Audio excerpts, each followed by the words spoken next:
I'm not. But you are gonna show me. You are gonna show me. About the Genocide Jack case file. Could you let me see it? That's fine. Well, you didn't beg, but I guess it's okay this time. Bitch, I will not beg for shit. Alright? You better show me that file. Hello everybody, welcome back to another gameplay of Danganronpa Trigger Happy Havoc. So in this episode, we are going to be investigating Chihiro's death. And it's going to be the class trial in this episode, so it's going to be another long one. So if you guys don't like long gameplays, I mean, I don't know what to tell you. But this is Danganronpa, so I mean, that is an excuse to have long gameplays, right? But anyway, I'm so ready to find out Chihiro's killer. I'm curious. I mean, who isn't? But I can't wait to find out. If you guys haven't yet, please make sure you give this video a thumbs up. And please subscribe to my channel. And also, if you guys are new, welcome. I am Eric's Trouble, and I hope you guys enjoy my channel. I really do. And let's start. Okay, so here is Chihiro's death. For now, pay attention to the wall. Huh? I said it once already. There's a word written there on the wall. Right here? The word bloodlust is written on the wall in blood. So... I don't think it's any kind of dying message. It's just too strange. But you know that thing about writing bloodlust in blood, doesn't it sound kind of familiar? Bloodlust. A murderous fiend who kills again and again using a bizarre and brutal method. And at the scene of each crime, the word bloodlust is written in the victim's own blood. They're like a ghost attacking suddenly, then slipping away before the police can catch up to them. And which name did the internet give to this mysterious serial killer? Genocide Jack? Genocide Jack, the murderous fiend whose grisly attacks were famous all across the country. The ultimate murderous fiend creating a reputation of abnormal, downright cruel killings. What is this? Then this is some copycat killer trying to imitate Genocide Jack's style. But why would anyone do that? Perhaps it's the work of the real Genocide Jack. What? The real? Wait, are you saying Genocide Jack is here in the school? No way! There's no way. But going so far as to write bloodlust at the scene, I am surprised at their stupidity. Well, I can't imagine a worse situation than dealing with a stupid murderer. What is it now? Toko. Hina was pointing toward the entrance to the girls' locker room. Toko was the last to arrive, and now she was just standing there. Why? Oh. She fainted. That did not sound good. She fainted. Toko. Hina rushed over to the collapsed Toko and started trying to shake her awake. Toko, are you okay? Come on, wake up. Oh, that's right. I just remembered what she said about how she faints anytime she sees blood. Oh, I forgot about that. I forgot about that. So she is homophobic? I imagine she does not watch too many horror movies then. This isn't a violation of the rules, right? I mean, technically she passed out somewhere besides her room. No, I think it should be okay. The regulations prohibit sleeping, like, on purpose. So, since she didn't faint on purpose, it didn't count. Gotcha. Just a second. Toko, can you hear me? Hey, you gotta wake up. As if she'd heard me, Toko suddenly shot awake. As in, she literally jumped up from where she was laying. It was such a strange reaction, I was at a total loss for words. She leaped straight up into the air, changing her stance as she did. Oh. You look like you woke up from the dead, girl. Are you a zombie? Did you die? In no time flat, she was just standing up. Ignoring the physical contortions she had to go through, her emotions were totally haphazard? I don't know how to say that.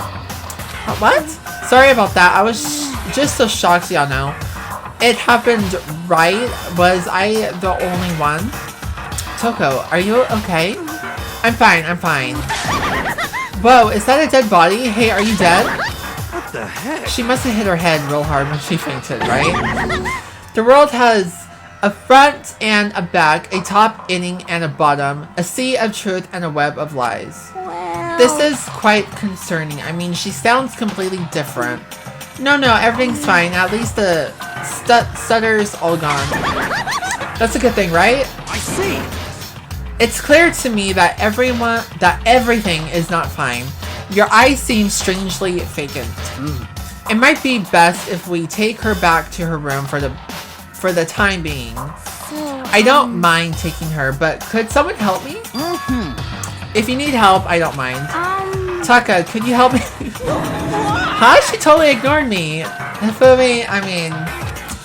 Very well, you take care of the girl, and the rest of us can begin the investigation right away. Can I assume nobody has a problem leaving Sakura and Mondo on guard duty again? Hold on a second. Rushing to an investigation.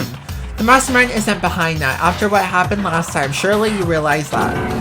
Don't make me repeat myself. There is no question that Chihiro was murdered by someone among us. Isn't that right, Monokuma? Of course! Right as rain.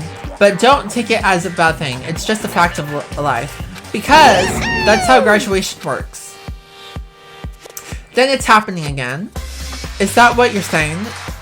That another one of us killed a fellow classmate? What does that freak you out? You guys got no balls, you know that. Is there just nothing down there at all? Well, I'll let you pray to mine if you want. Actually, I don't have any either. Sorry. Stop talking. Stop monologue. I don't know how to say that. And give us what you came here to give us. You did bring it, right? I sure did, chum. Allow me to present the next Monokuma file. I know how much you must be looking forward to it. See ya So please later. do your very tippy top best on this investigation. No way! Do we really gotta do another investigation? Examining the corpse of one of our friends, having to suspect all our other friends. Why? I hate this. I can't take it anymore. I hate it too. Me too. I've had enough. I gotta get out of here. Hey! Where do you plan on going? There's nowhere to run. Such ignorance. Just accept it already. After all, blood is just a liquid. A dead body is a simple object. You are very enthusiastic about all this, are you not? Naturally. How can I not be? If we don't unmask the culprit, we all die. That's true, but to jump into it so soon. What? What? Do you want to die? Such. Fine, then go off and die somewhere. Right now, go ahead. You're a waste of space. A dead body is an object? Piece of shit! Chihiro wasn't an object. Show a little respect or I'll beat some into y'all. Calm down. I'm with it too, Mondo. Everyone stop bickering. Listen, there's some truth in what Byakuya said. Kyoko. Because... If we don't solve the mystery and find the killer, our own lives are a forfeit. And if Byakuya is right that Genocide Jack is somehow the one who killed Chihiro, That's right. then unless we do something, more victims could start piling up. Forget more victims. If we mess this up, we're all dead meat. Hey! Hey! Hold on. If that's your worry, you don't gotta worry any longer. In any one killing game, the guilty party may only kill a maximum of 2 people. What? I don't remember any rule like that. Actually... I just came up with it. Of course it did. I mean, if one person went around and killed everyone, your lovely student life would be all over, right? The new rule has been added to the regulations menu. So then... In that case, why not limit it to one person? Hey! Well, in a good mystery, you don't want to miss out on at least the potential of a serial killer angle.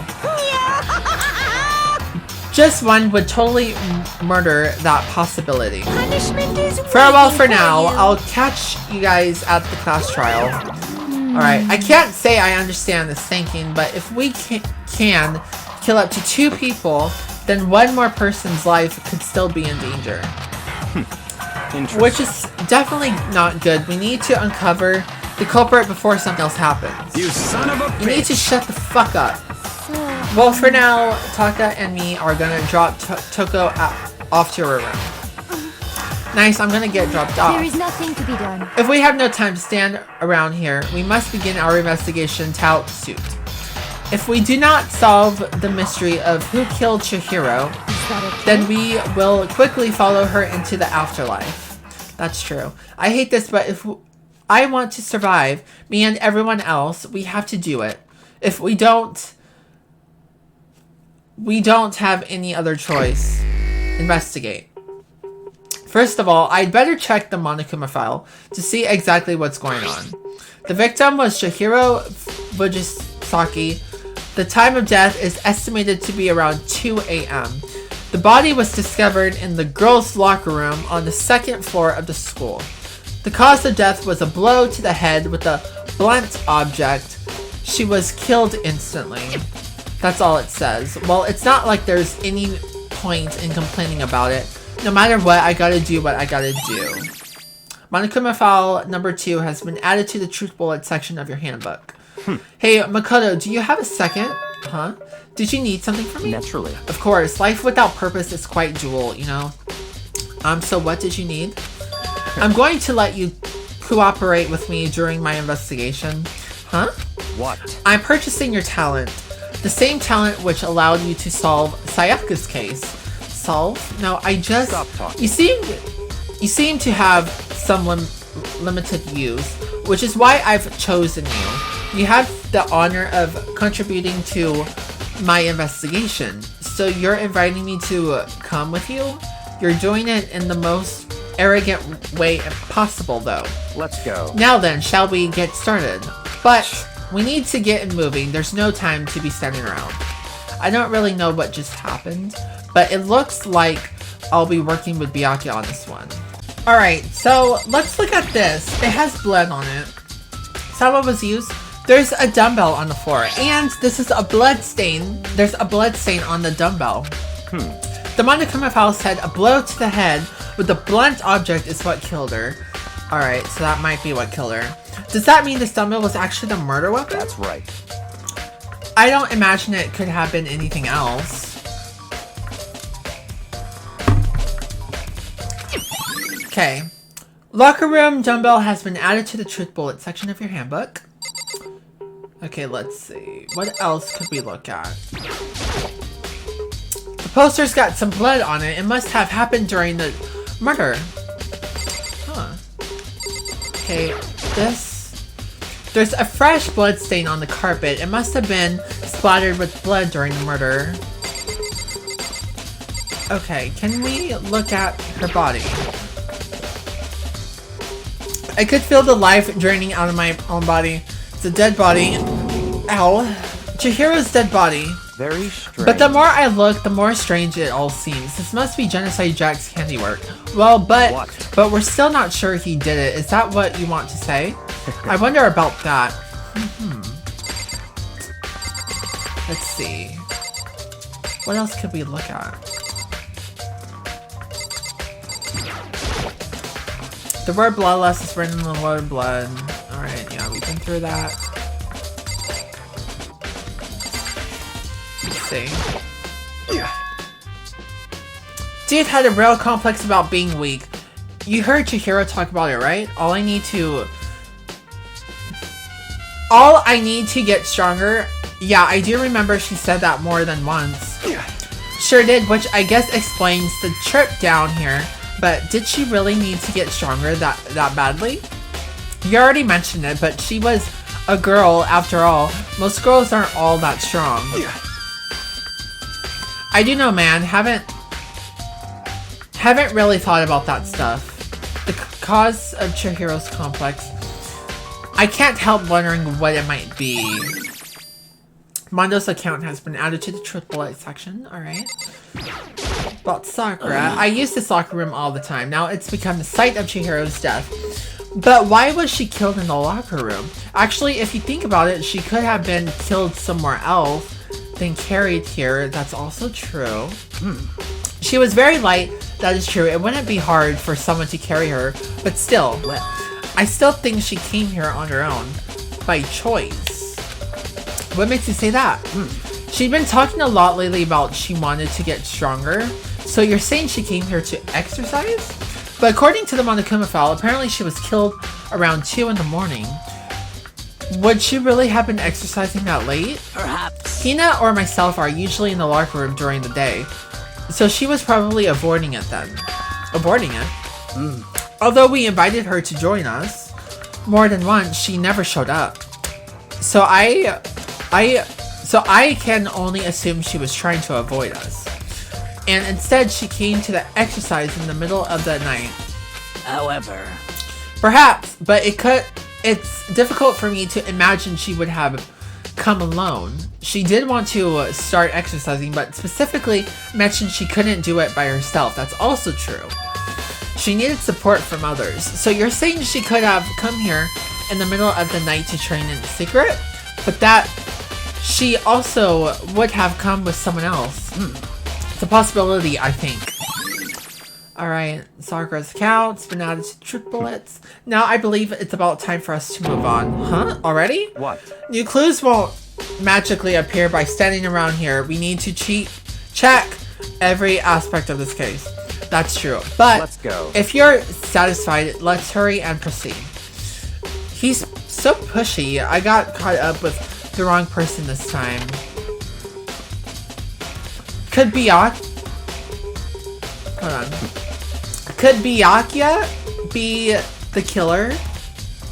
Since he's trying to hurry things up, I have a theory.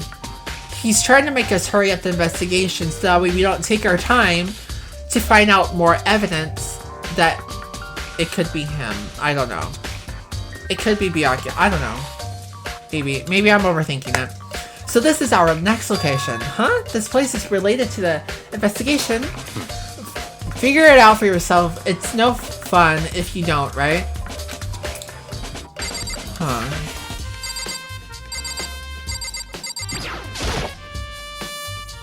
If I remember right, this card reader is meant to work with our handbooks, right? What? Do you have an issue with it? If so, you should take it up with Monokuma. He said that, then quickly and sharply clapped his hands together. Did you call for me? He has been alright. That's right. It seems that Makoto has a question for you. You need some? Sure, what's up? Well, it's just about this card reader. Yep. Yes, the card readers have all been designed to interface with each of your handbooks. You can only enter the locker room corresponding to the gender listed in your individual handbook. And it's impossible for 2 people in a row to go through while the door is unlocked, correct?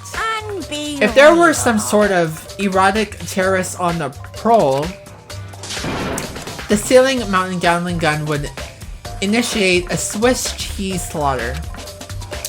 And the school regulations prohibit anyone from lending someone else their handbook, correct? Of course. Correctly correct. So then, that means only girls can go in the girls' locker room and only boys can go in the boys' locker room. So the killer's a girl. But like they were saying, the body could have been moved. I don't know. In other words, Chihiro's body being found in the girls' locker room means... Hey Makoto, I can see right through you. See right through me? Allow me to tell you what you're thinking. Since Hiro was found in the girls' locker room, the killer must have been able to get in there. So in As other such, words, the killer must be one of the girls. Did I get it right? such ignorance. Good lord, you're simple. But am I wrong? You should pay closer attention to the regulations. The answers has been in front of you the entire time. Loaning your e-handbook to another student is strictly prohibited. Only the act of loaning a handbook is prohibited. Borrowing someone else's is perfectly fine. I would expect nothing less from the prodigal son of the noble Takami family. So you managed to sniff out the loophole in the regulations. Knowing you, I would bet you created it on purpose, didn't you? To add a little more excitement to things. You're treating me like a punny little appetizer instead of the main horse that I am. Now then, since the dead can't actually talk, they're not people anymore, they're things. Yep. Get it? Get it? Good? Wait, hold on. You're saying that it's a loophole, but in order to borrow something from someone, then that means someone would have to loan it. So, so sleepy. Just listening to you makes me want to pass out. Be more like Byakuya and get your poop together. Unbelievable. Or else I'll charge you with the criminal neglect. I don't know how to say that. No more questions. Figure out the rest your own damn self. All right. That's fine. Okay, let's move on. All right.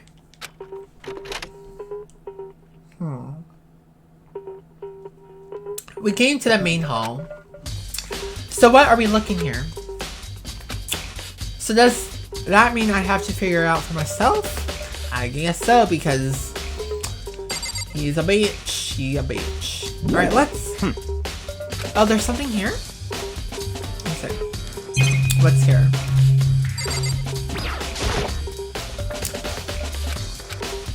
Well, the hunk of metal blocking the entrance seems like some kind of machine. Well, what's here? Another surveillance.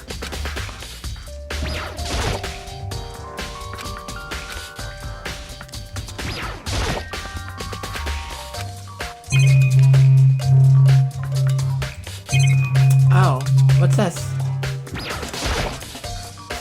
There's a mailbox here. Could there be something inside?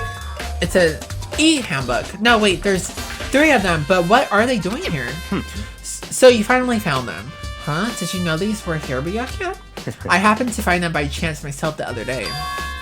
It seems there's a system in place where the handbooks of dead students get delivered to this mailbox. So then these 3 handbooks belong to Junko, Leon, and Sayaka. You can go ahead and confirm it yourself. I immediately turned on one of the handbooks, and when I did... Oh. Sayaka Mizuno. You're right, this is Sayaka's handbook. Now, do you understand? This is the key to the loophole that I revealed earlier. Yeah, I feel like I'm starting to get it. Yeah. I know. I see, yeah, I know, I understand. Alright, the main hall e-handbooks have been added to the triplet. Hold on a sec. What's wrong? Very strange. That's one of the handbooks won't turn on. Is it broken? Whose is it? The other handbook showed Juko's name when I started it up. Then the one that won't turn on must be Leon's, right? I see. It would make sense, yes. After all, he did get pummeled with dozens and dozens of baseballs. Yep. The memory of it came flooding back. That cruel punishment which led to Leon's death. The execution that the mastermind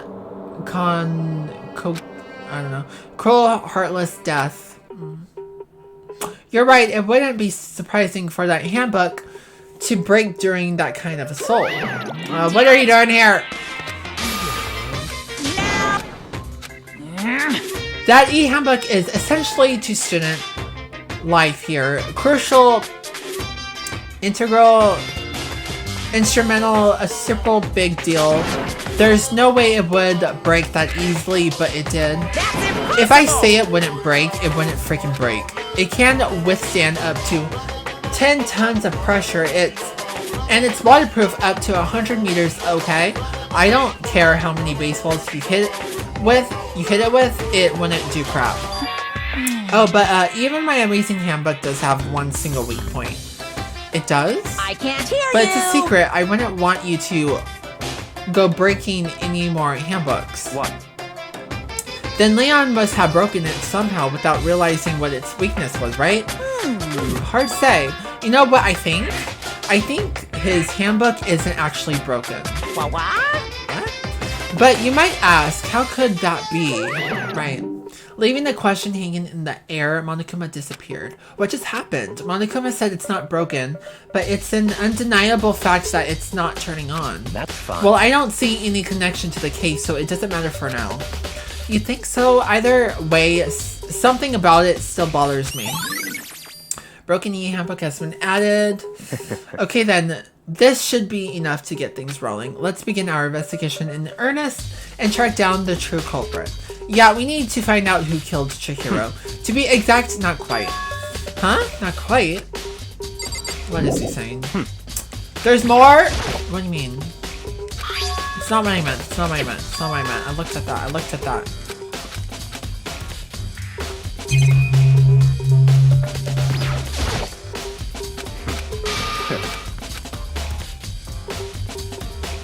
Don't make me repeat myself. Genocide Jack's the culprit in this case? That murderous fiend is Genocide Jack, right? What? There's nobody else it could be. A murderous fiend who kills again and again using a bizarre and brutal method. They're like a ghost attacking, suddenly then slipping away before the police can catch up to them. And what nickname did the internet give to this mysterious serial killer? Genocide Jack.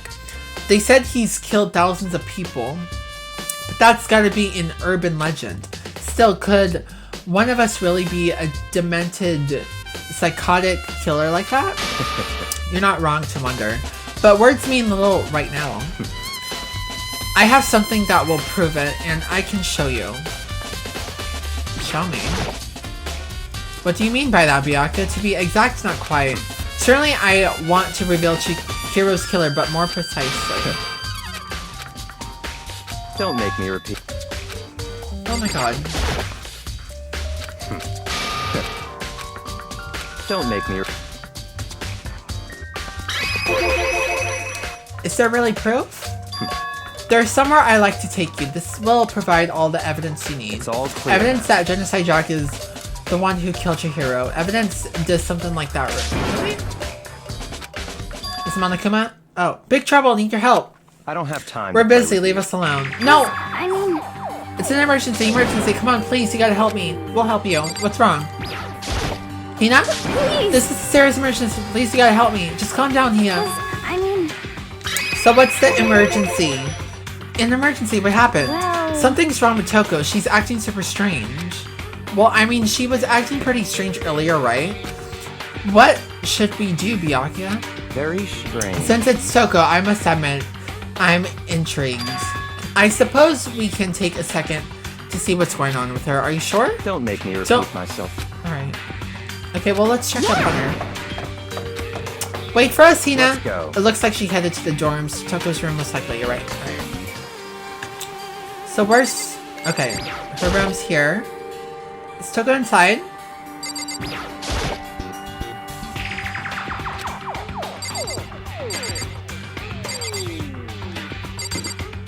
Hina, where is she? Toko? What you doing, girl? Holy crap. An era of negativity flowed out from behind the door, forcing a gasp out of me. What? Oh, nothing. It's just that, Hina was really worried about you, holding yourself up in your room. leave me alone. Bye. Yeah, sure thing. But, could you open up, just for a second? Won't allow it. Why? Won't let Genocide Jack have control. Genocide... Is she Genocide Jack? Is she Genocide Jack? And just like that, she slammed the door in my face. She's been acting like that the whole time when I rang a little while ago.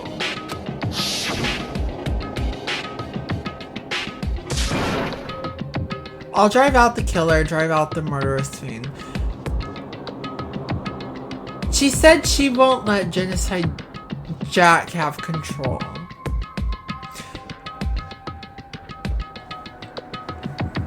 Does she have a split personality, or I don't know. This is really confusing. It doesn't make any sense, right? I was afraid to leave her in there alone, so I tried to bust down her door, but I felt like something was holding it shut on the other side. I couldn't even budge it. Toko was scared enough to even bar her door. Does she think the same thing as Byakuya?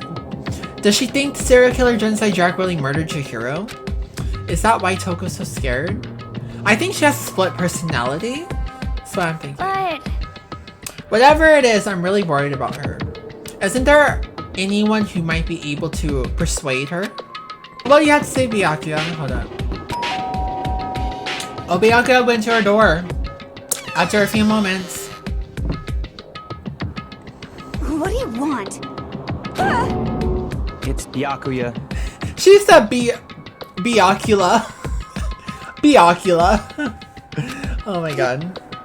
I'm sorry, I couldn't keep our promise. Byakuya. That was funny.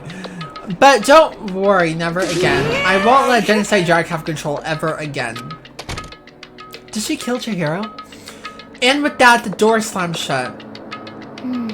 Even Byakuya couldn't pull it off. There's nothing else we can do. Let's get back to the investigation. Hold on. Hey Byakuya, what was Toko talking about just now?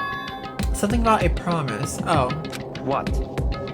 I have no idea. Another one of her delusions, I'm sure.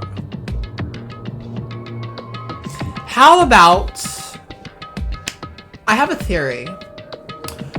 So what if Toko... Since Chihiro was killed in a girls' soccer room, and only a girl can get in there with their card reader, what if Toko killed Chihiro alongside with her Genocide Jack thing, and Byakuya helped her out? I don't know. My theory's probably wrong, more likely, but that's what I'm thinking. Stop talking. If I say I don't know, that means I don't know. Just let Hina take care of her. Alright. Oh yeah, okay, I'll stay here and keep an eye on her. Let's go. Well then, let's go.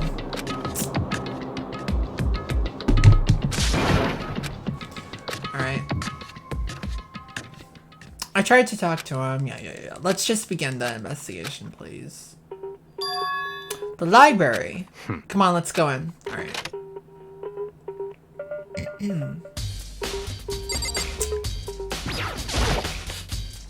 This is the evidence that proves it was Genocide Jack really in the library? Don't make me repeat myself. So, do we look at the books? There's no point in checking there. We need to find real clues. Well, I got a coin for that. But... what do we look at? That's the letter.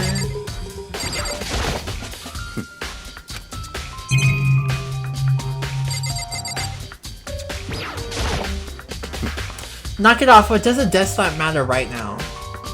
Well, you brought me in here to prove that was Genocide Jack. So, like, what do you want me to look at, Byakuya? And why aren't you helping? There's no... Bro. Help me! There's no... He's not even helping.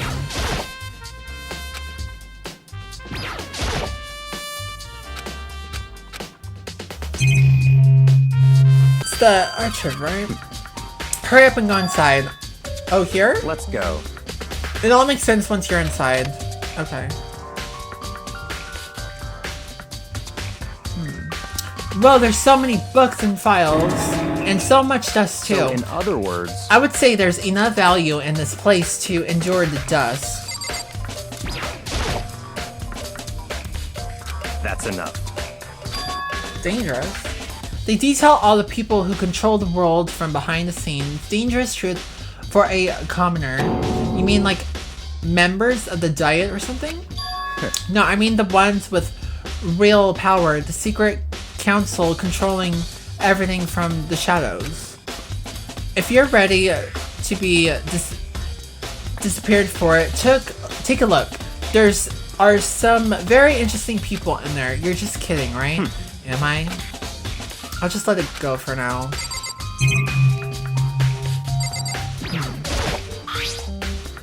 The wooden box is empty, although judging by the smudges, alright. There was an extension cord plugged in there. It proved very useful while I was in the library. Extension cord? Huh. Let's see. What else do we look at? What's down here? It's a desk lamp. Oh yeah, it's the same one I saw Bianca using in the library before. What? Do you have a problem with that lamp? It was here before, then I moved it over there. Huh. It's too dark over there, so I thought I'd put it to good use. Alright.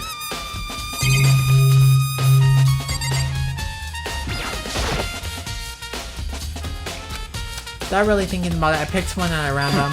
Oh, you have a sharp eye indeed to select that file, huh? That's right. That's the report on the presidential assassination. The original is kept at the National Library. It won't be disclassified for another 30 years. Are you sure you want to look at it now? There's no telling whose crosshairs you might wind up in for peeking at it without making a sound. Alright. Such ignorance. If you get down on your knees and... Bitch! I'm not gonna... You know what? You know what? No. I'm not doing that for you. Get out of here with that. I'm not. But you are gonna show me. You are gonna show me. About the Genocide Jack case file. Could you let me see it? That's fine. Well, you didn't beg, but I guess it's okay this time. Bitch, I will not beg for shit. Alright? You better show me that file. Okay. Alright. Feel free to look at it in here, but you can't take it with you. Alright. What is it, Makoto? Byakuya handed me this file, and I flipped through it with intent. Right, suddenly my hand stopped. I had reached the page where photos from the scene of each crime had all been collected. Oh! Damn. The names of Genocide Jack's victims ran on for several pages. Ken Harada 32, Hiro Hondo 17, Show 23. Oh damn. But one thing became perfectly clear as I read. All of the killer's countless victims were killed and suspended in exactly the same way. And at the scene of every murder, the word bloodlust was left in the victim's own blood. Huh. Now take a look at the next page. You'll find another interesting tidbit. Next page. Can we see it? Most common. Can we see it? So in other words... The key point here is that the culprit will have a split Toko. She was talking about that she would not let Genocide Jack have control. A split personality, like the kind of thing you see on TV. So I'm part of another totally unbelievable story, but this one is way more unbelievable than anything else up till now. Or maybe it really isn't. I don't know. I feel like my mind has gone numb. Genocide Jack case file. Alright. Let's go. Can we go back to the locker room? Because I want to go back there. Hifumi. Do you have anything? Hifumi has discovered evidence revealing the identity of the culprit. I feel as if... Another stat increase for me. Who do you think it is? Evidence, what did you find? I cannot reveal that just yet. You better reveal it to me now. You better reveal it to me now. We're on an investigation, alright? But I guarantee that what I found will steal the killer's breath from his lungs. Can't wait to hear. Are you sure about that? Oh yeah, Miss Ludenberg said she'd witnessed something worthwhile too. Really? What did she see? Well, She refused to tell me. It's like when a girl bullies the boy she likes, right? Right? Okay, so where is Celeste now? The warehouse by the door. She was there, but at the same time not there. What's it gonna be? Right, so she's at the warehouse. I would like to go back here though.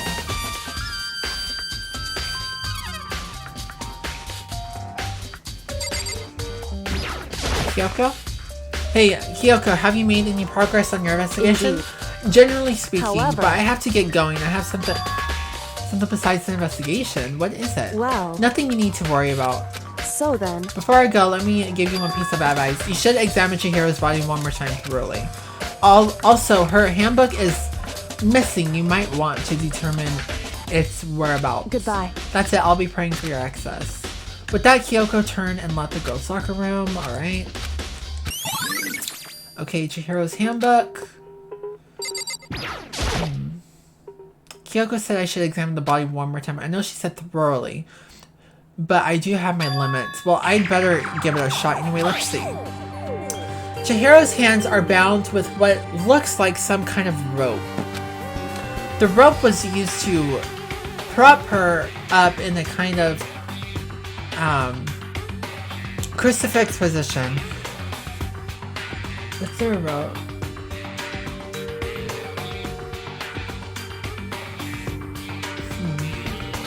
Huh? This rope has a plug. It's a cord! I was looking at the picture, I'm like, that's a rope? But I wasn't sure. Was it a cord for the lamp? I don't know. Wait, so then this isn't a rope at all. But the more I think about it, the more that's not the only thing that concerns me. Chihiro's fatal injury was the blow to the head, which means someone struck her in the head in order to kill her. That's right. There's the issue of her being suspended and the fatal blow. At first, I didn't see any reason to think too much about either of them. But seeing them again, yeah. What does this all mean? Status of the dead body. This big-breasted swimsuit model is pretty noticeable too. The girls' locker room doesn't seem like the kind of place you'd find something like... Oh, that's right. Why would that be there?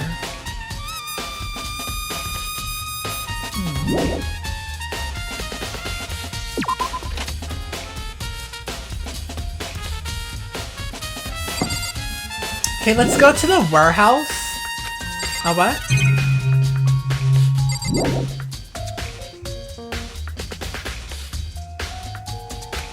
The boys' locker room? Oh, you know what? The poster switch. Somehow. The poster switched, y'all. The boys' locker room, there's a poster of a popular boy band. In the girls' locker room, there's a poster of a big-breasted swimsuit model. Could the posters have been switched? But if they were, why? What? Okay. Alright, so... Was Chihiro killed in the boys' locker room? Oh my god, wait, there's a stain here. There's a strange stain on the carpet. It's not a blood stain though. Huh, I don't know. What is it? That's weird. But if she was killed in the boys' locker room, which is in here, I don't see any blood. Maybe they cleaned up the blood. I have no idea. Celeste, what are you doing here? This warehouse is amazing and absolutely everything one might need to live a full life. From food to clothes to towels, there's an endless supply to choose from. I see that, but have you found anything related to the case? Most unfortunate. I knew you were going to ask me that. I thought talking about the warehouse itself might misdirect you, but I see it was pointless. Then you did find something. Very well, I will tell you, and only you. Actually- Okay. Last night I saw her here. Chihiro was in the warehouse. What, really? Indeed. This was right before nighttime. What are you doing out this late? I was just... Are you planning to go exercise, perhaps? What?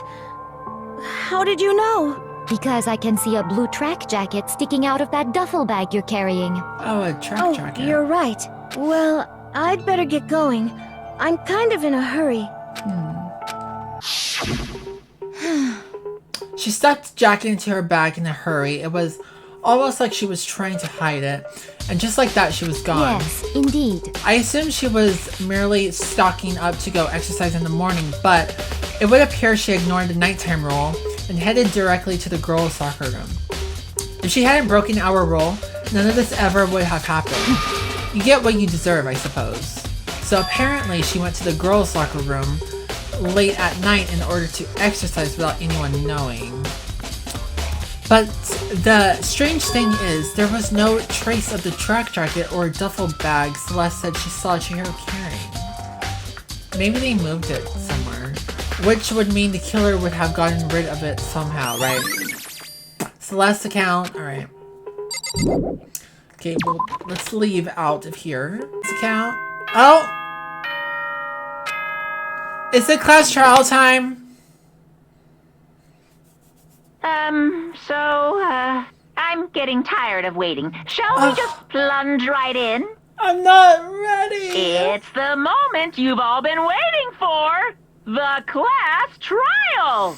Great. You remember where to meet, right? Yeah. Please go through the red door on the first floor of the school. See you soon! Here we go again. Ow. Begin the class trial, or it's about to begin. Here we go.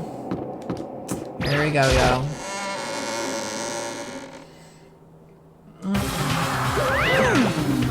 So is everyone ready to what? Am I blind or are we missing someone? Yo. Yeah, Toko's not here. And Toko is... You really don't remember? Come on! Kidding, I'm just kidding. How could I forget that little nut job? She's a crucial part of the class trial this time. What are you gonna do? Okie dokie, I'll go ahead and drag her out. Here, kicking and screaming, just one moment, please. And just like he said, a few minutes later, he reappeared, dragging Toko behind him. I told him I didn't want to, but he forced me. I can't believe you would drag a girl around. Terrible, you're terrible. So now everyone's here, right? Okay then, hustle onto the elevator and let's get the show on the road. I'll see you guys down there. Let's go. Are you going? Alright. Someone made the choice to kill a girl like that. And the murderer is one of us. Someone standing right here. Can we, It's true. I gave a small nod in reply. With one last deep breath, I walked toward the elevator on shaky legs. With each step forward, I could feel my heart starting to race faster and faster. As soon as everyone was on, the elevator began to descend. I couldn't get a handle on my emotions, couldn't stop speculating.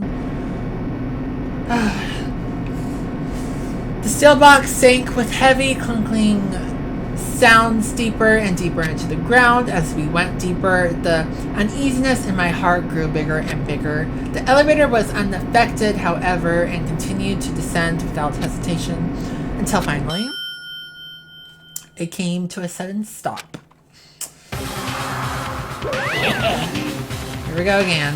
What do you think? I redecorated it.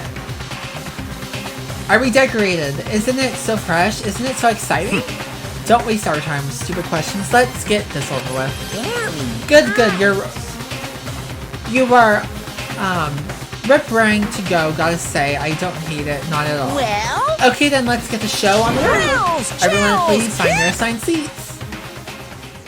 And so the certain open once again. A deadly judgment, a deadly deception, a deadly betrayal, a deadly riddle, a deadly defense, a deadly fate, a deadly class trial.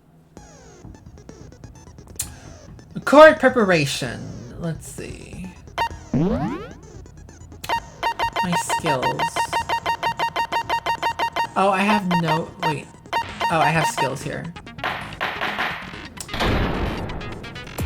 Right, here we go. Let's begin with a basic explanation of the class trial. So, your votes will determine the results. If you can figure out who done it, then only they will receive punishment. Then I'll punish everyone besides the blackened, and the one that deceived everyone else will Okay, then. So, first off, let's talk about the murder weapon! Okay, which was the weights. First, we have to make clear what was used to deliver the fatal blow. Right, it was the weights. Locker room dumbbell, yep. Okay, if I can remember the controls on this. It appears it was a head wound. According to the Monokuma file, the killer used a blunt instrument. But what kind of blunt instrument could it have been? I bet it was an iron pipe. No. Interesting. Wait. No, it wasn't. That certainly would make for a powerful weapon. Poor Chihiro. Okay, I think I know where to shoot at. The weapon had to be at the scene of the crime. There was something with the blood stain on it. Chihiro's Okay, let me fatal fast injury. forward. How do I fast forward? It appears it was a head wound. How do I According fast to the forward? Monokuma file, the killer used a blunt There we go. kind of blunt instrument. I bet it was an iron pipe. No. Interesting. No. Oh, dang it, dang it, dang Certainly it. would make for a Okay, wait, powerful wait, wait. weapon. Poor Chihiro. Okay, let me fast forward. Yeah. Chihiro's fate. It appears it was. According to the Monokuma file, what kind of blunt? I bet it was an iron Nope. pipe. Shoot. There we go. No, that's wrong. What's an iron pipe? Can we agree that the object that dealt the fatal blow was the dumbbell? Yes, found at the it scene was of the the dumbbell. crime? It had was blood on it. covered in blood. And there was nothing else at the scene that could have caused that kind of injury. And the wound on the victim's head is consistent with the shape of the dumbbell. As far as I'm concerned, there's no mistake and no room for doubt on this one. You looked at her head wound? Yes! That's so creepy! Oh, says the guy who, is a pervert. Creepy. If you don't mind, I will proceed from here. Let's move on to discussion of the culprit. Alright. Although, I believe the criminal behind this heinous act is already quite clear. What? For real? Chihiro's killer is the fiendish serial killer, Genocide Jack. Genocide Jack. Genocide Jack, the fiendish serial killer. Did he really kill Chihiro? A new element has been added to the non-sub debates. Would you like to hear more? Yes, always. For this debate, lines of white noise will appear to disrupt your reactions. Your truth bullets will disappear if they hit these lines, so think of them as obstacles in your debate. But there's a way to keep this white noise from getting in your way. Press the X button to attach the silencer, which you can use to shoot down the white noise. However, if you shoot an actual remark with your silencer instead of the white noise, the time limit will decrease. So take careful aim when you have your silencer out. Alright. Oh, but if your action difficulty is set to gentle, white noise won't appear at all. Do I have it on gentle? I don't remember.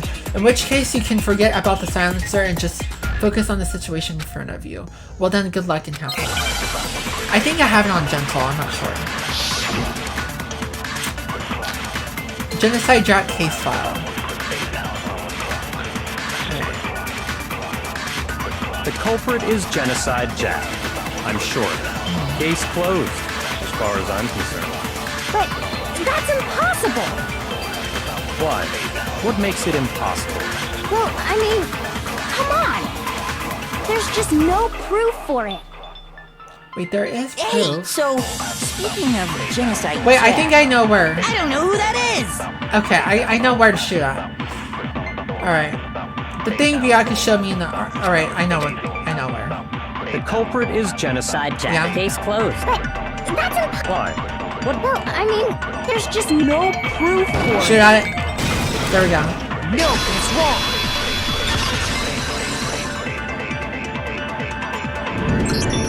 I might know one reason he could be involved. What? The book. I found this file, file. while I was looking around the archive in the library. I guess it's some kind of confidential file the police put together about the Genocide Jack case. What? That's kind of weird as shit, isn't it? What was something like that doing in the library? The why of it is probably more trouble than it's worth. So let's forget about that for now. More importantly, it outlines all the specifics of every Genocide Jack case in exceeding detail. According to the file, there appear to be 2 defining characteristics in every Genocide Jack case. The first is that a bloody message is found written at the scene of every murder. Oh, that's right. Boob lust. No! Bloodlust. Alright, get your vocabulary It's straight. actually bloodlust. Yeah. But more important Creep. is the other characteristic. And it's something that has never been made public. Never made public? What the hell is it? Why don't you tell them, Makoto? The other characteristic of every Genocide Jack case, which the world at large doesn't know, if I'm not mistaken, it has to do with the positioning of the body. How the victim was A positioned. gun! Apparently, Yeah. in every Genocide Jack case, the killer suspends the body in a certain way. Other than the killer, the only people who know about this are the higher-ups in the police department. However, Chihiro was most definitely suspended in the same way. So, how did the culprit know about this when only high-level police officials were aware of it? There's only one logical answer I can think of. It's because the culprit in this case is the real Genocide Jack. No fucking way! You're saying Genocide Jack is one of us? Yes. Yes, in fact, it's Toko. What? Genocide Jack's true identity is Toko Fukawa. I don't know. What? Hey, okay, wait, hold She on might a have a second. split personality. Toko has like bloodophobia or whatever, remember? What kind of serial killer is afraid of blood? Her split Is personality. Toko Genocide Jack? The answer is yes and no. Another riddle. Man, why is this gotta be so complicated? It's a riddle for sure, but I feel like I understand it. What it means for Genocide Jack to be Toko, but also not be Toko. The answer is that she's not just one person, but multiple people, right? Oh, what's this?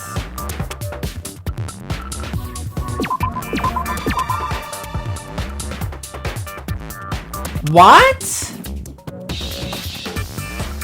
So, what?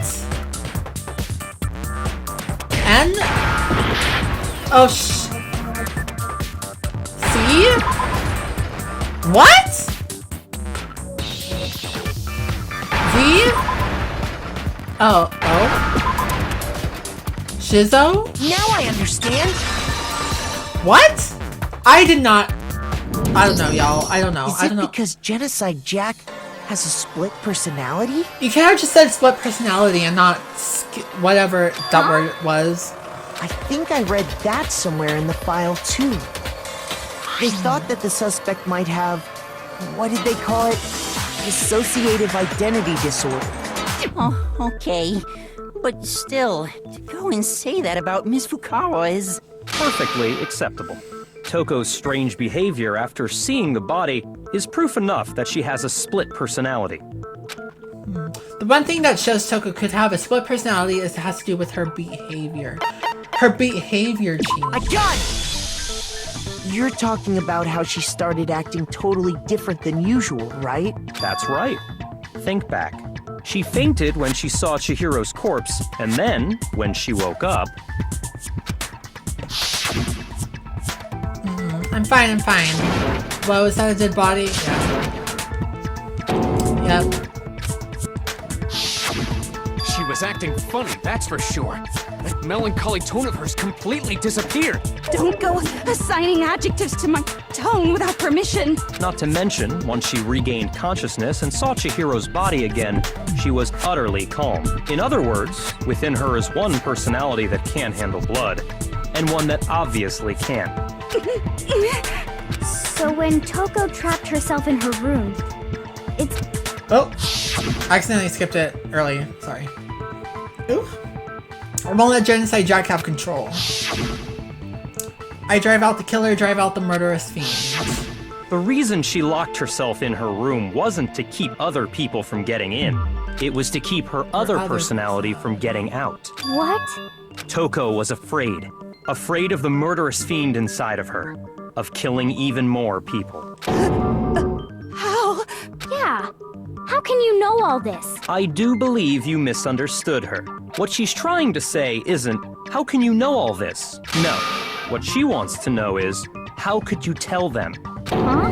Last night, just before Monokuma gave his motive speech, Toko and I had a strange conversation. She told me a most interesting story. She said a murderous fiend lived within her, and she was afraid it could appear and attack at any time. And that trepidation is what's caused her to have such a bleak attitude.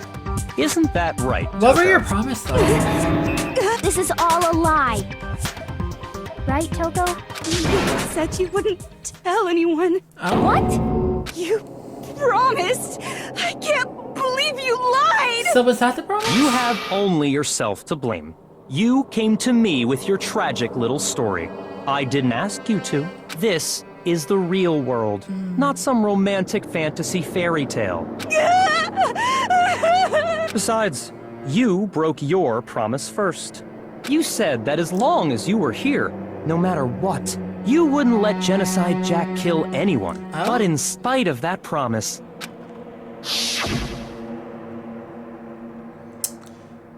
I'm sorry, I couldn't keep our promise, but don't worry, never again. I won't let Genocide Jack have control ever again. You said if I kept my promise, you would go out with me. That's the only reason I promised. How many times do I have to tell you? I never said that, but you weren't able to do it. You just couldn't resist that rush you got from killing, could you? I tried. I swear I tried to control it, But your efforts were useless. What a disappointment. I hate you. I have a feeling it wasn't. The opening act is nearly finished. All that's left is to hear from the person in question directly. The person? You don't... Oh, is he gonna... Oh, is he trying to get it out of her? Toko's body suddenly lunged backwards. A huge thud echoed across the courtroom, but in the next second, is he trying to get... Oh, here we go. Genocide Jack. Oh my god. Hello there! Is it me you were hoping to see? What the heck? So you figured it out, huh? Well, whatever. What are you gonna do? Genocide Jill? Oh, not Jack. Jill, because she's a girl. I'm the ultimate murderous fiend, Genocide Jack! Or better yet, let's go with Genocide Jill! What the fuck is this? Right. What happened to you? Not Toko, that's a loser name. And what happened is a textbook split personality. So what if one of them happens to be a serial killer? You should turn a blind eye to one's faults. This is crazy. Like they say, sound and murderous mind, sound and murderous body. This one is so different from the one we've come to know. Right? Yes, well, the world is composed of a front and a back, you know. Just like how every inning has a top and a bottom, or how in the depths of every truth lives a little lie. Behind every dark and gloomy soul lives another that shines as bright as the sun! This is the murderous fiend, Genocide Jack. This is beyond insane. Miss Jack, Jill, can I ask you a question? What's up? Some of us think you might be the mastermind behind our entire situation. What are your thoughts on that? Well, I'll tell you, I am the mastermind of all masterminds! Just kidding! I was gonna say. It's not true? Of course it's not true! How dare you try to link me to that creepazoid! And another thing, the police and government and society in the outside world are totally powerless! I mean, they just let this idiotic bloodthirsty maniac go buck wild all over town! Sure, I'm a bloodthirsty maniac, but life is pain, right? To live is to hurt other people. It's a necessary evil if you want to survive. The act of living itself causes pain for everyone. Just kidding again! This should be enough to convince you. This murderous fiend is responsible for Chihiro's death. There's clearly a motive, so there should be no doubt. A motive? Remember what Monokuma told us? If someone didn't murder and graduate within 24 hours, an embarrassing memory or secret would be revealed. Well, let's assume that Toko's secret was about Genocide Jack. If a secret like that came to light, Toko's life would have undoubtedly been forever ruined. So she had a very clear motive to never have that side of herself exposed. Interesting. Very, very, very interesting. But sorry, as much as I hate to admit it, I'm not the culprit. Huh? But I cannot imagine That's why I was anyone other than thinking. you could murder someone in such a bizarre fashion.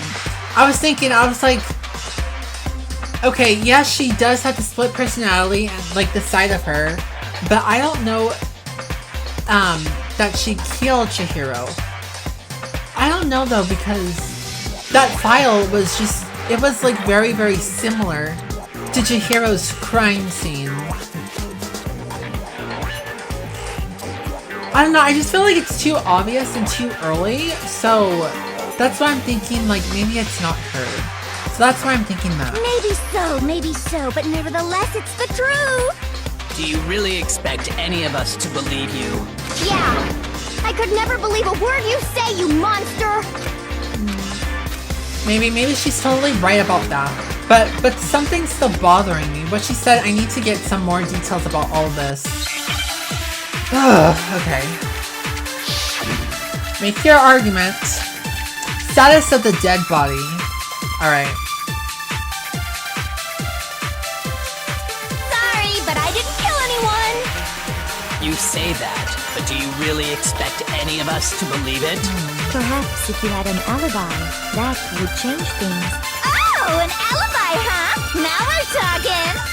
When you compare your past murders to this incident, the modus operandi matches completely. What more proof do we need? Give it up. You killed her.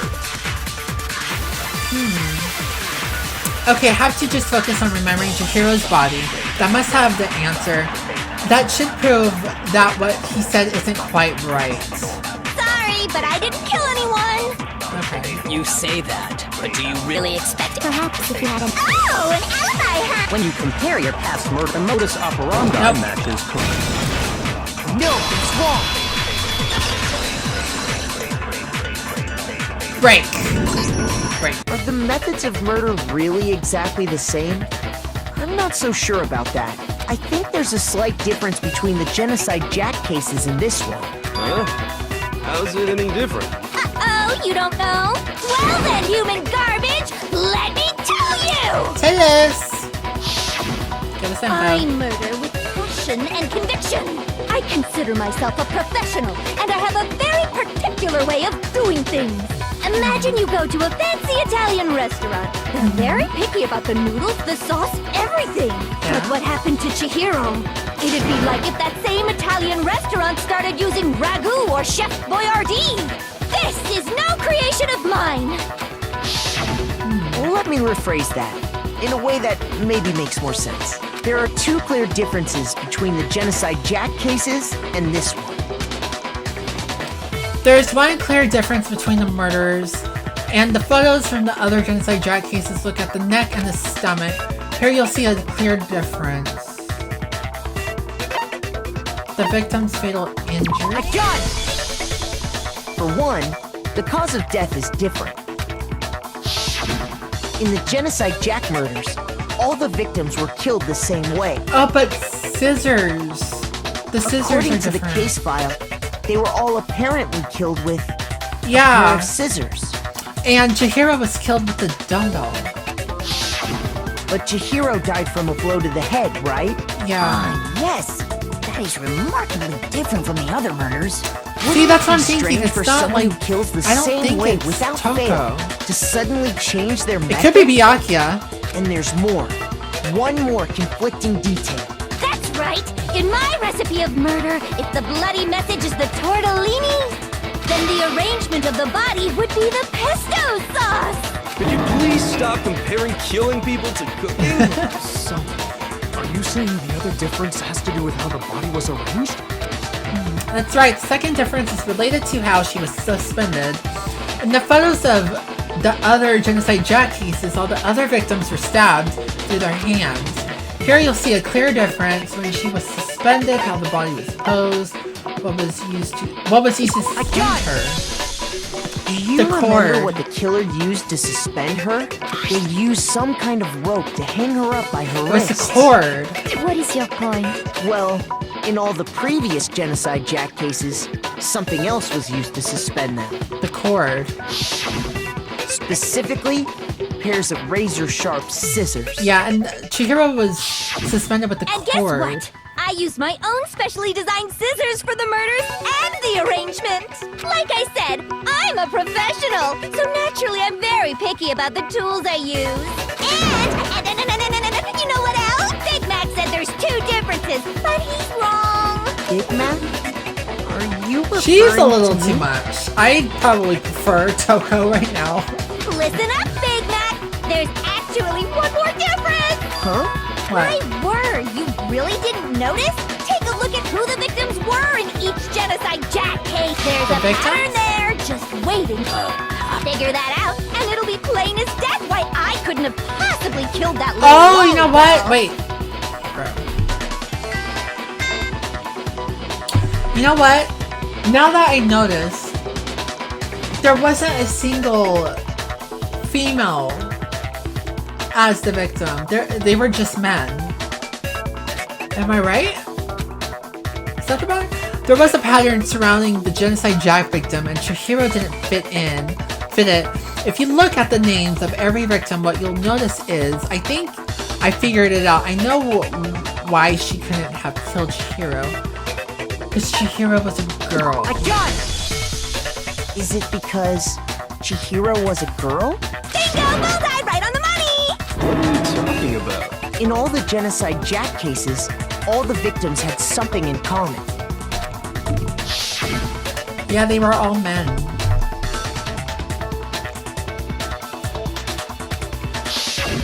They were all guys? That's right! The people I kill with such passion and conviction are all adorable little men! I can't believe I said it! I'm so embarrassed! So embarrassed! The hell is wrong with you? I can't help it! I'm just a full-throttle boy-on-boy fangirl, and the movie side of me just hates it.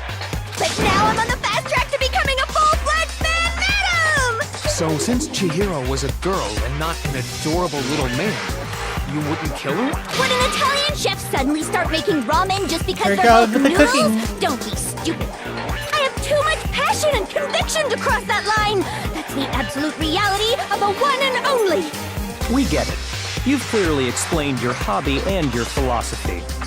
But that's not all there is to it. It's a different matter entirely. When you're forced to kill in order to survive. Quiet, lowly cur! Lowly? Cur? I would never kill for a reason as petty as mere survival.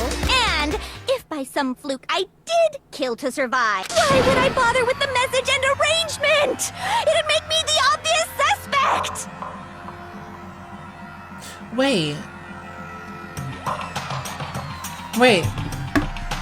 Now that I'm thinking about it, if she didn't kill Chihiro, right? Why was it so similar to the Genocide Jack's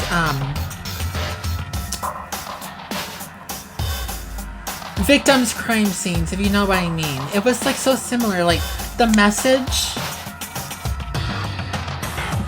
how Chihiro was suspended. I don't know.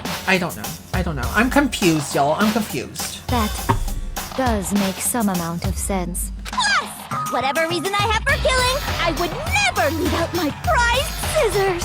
Who would go out of their way to use a big, stupid, heavy dumbbell? Maybe you used the dumbbell because you couldn't find any scissors in the school? She said she has... Scissors? I don't just use any scissors. I only use my own set of high-class envy of the entire world. I thought that's what she said earlier. Okay, whatever. There still aren't any in the school. Are you sure about that? Oh, does she have it on her right now? She does. she's fully equipped. That's right, so I can kill anywhere, anytime. Why would I resort to dumbbells or rope when I have my Well, we all know. by my side? We all know if someone gets killed with scissors, suspended with scissors, we all know it's her. So. Go ahead, tell me I'm wrong. You can't, can you? Gutter dogs, all of you. Not to mention, I have no clue how to tie a good knot. So rope's totally out of the question anyway. I have no idea what's going on anymore. Could such a heinous villain really be innocent? But the body really was suspended, right? And nobody but the police knew about that. Yeah. That's why we figured it had to be the real deal and not some copycat killer or whatever. Actually, hold on. There is one person who could have copied the Genocide Jack cases. Was it Byakuya? I'm thinking Byakuya. Here's my answer. It was you! Byakuya, it's possible you could have found out, isn't it? You'd have no problem gaining access to classified government documents or internal police. You were the one who freaking... Plus, you'd already looked through the Genocide Jack file before this all happened, hadn't you? And the reason he pushed the theory of Genocide Jack being the killer so hard was because he wanted to pin the crime on her. On her. Disguise it and make it look like I put my stamp on it. The adorable glasses man was behind it all. Oh, I'm on fire. I mean, I think he still did it because he's a bitch, but like still. Well, Byakuya, what's your response? I see. So now the suspicion falls on me. Cause you're the one who freaking just like mess with the evidence. Like, come on, speak up, speak. Then I must ask, when would you say I began acting suspicious? Surely you must have an answer. The cord. Looking back and thinking about it now, the way you were acting right before we discovered the body was a little strange.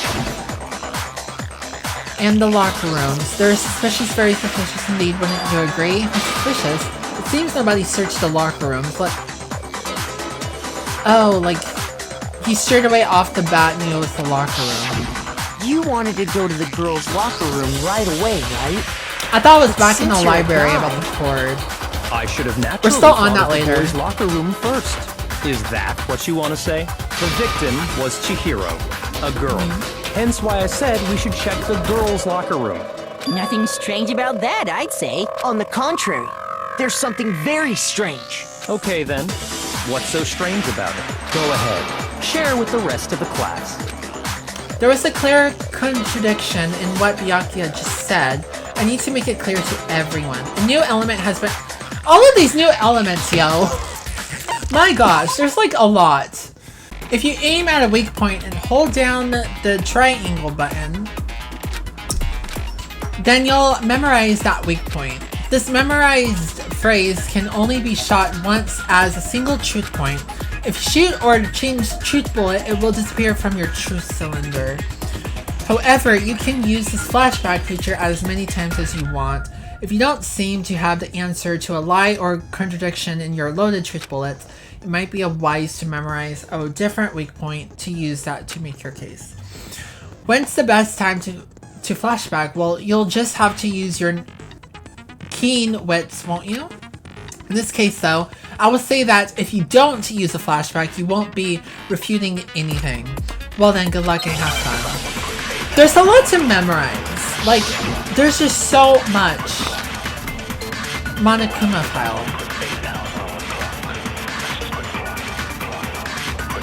So, you said Byakuya was acting kind of weird before we found the body.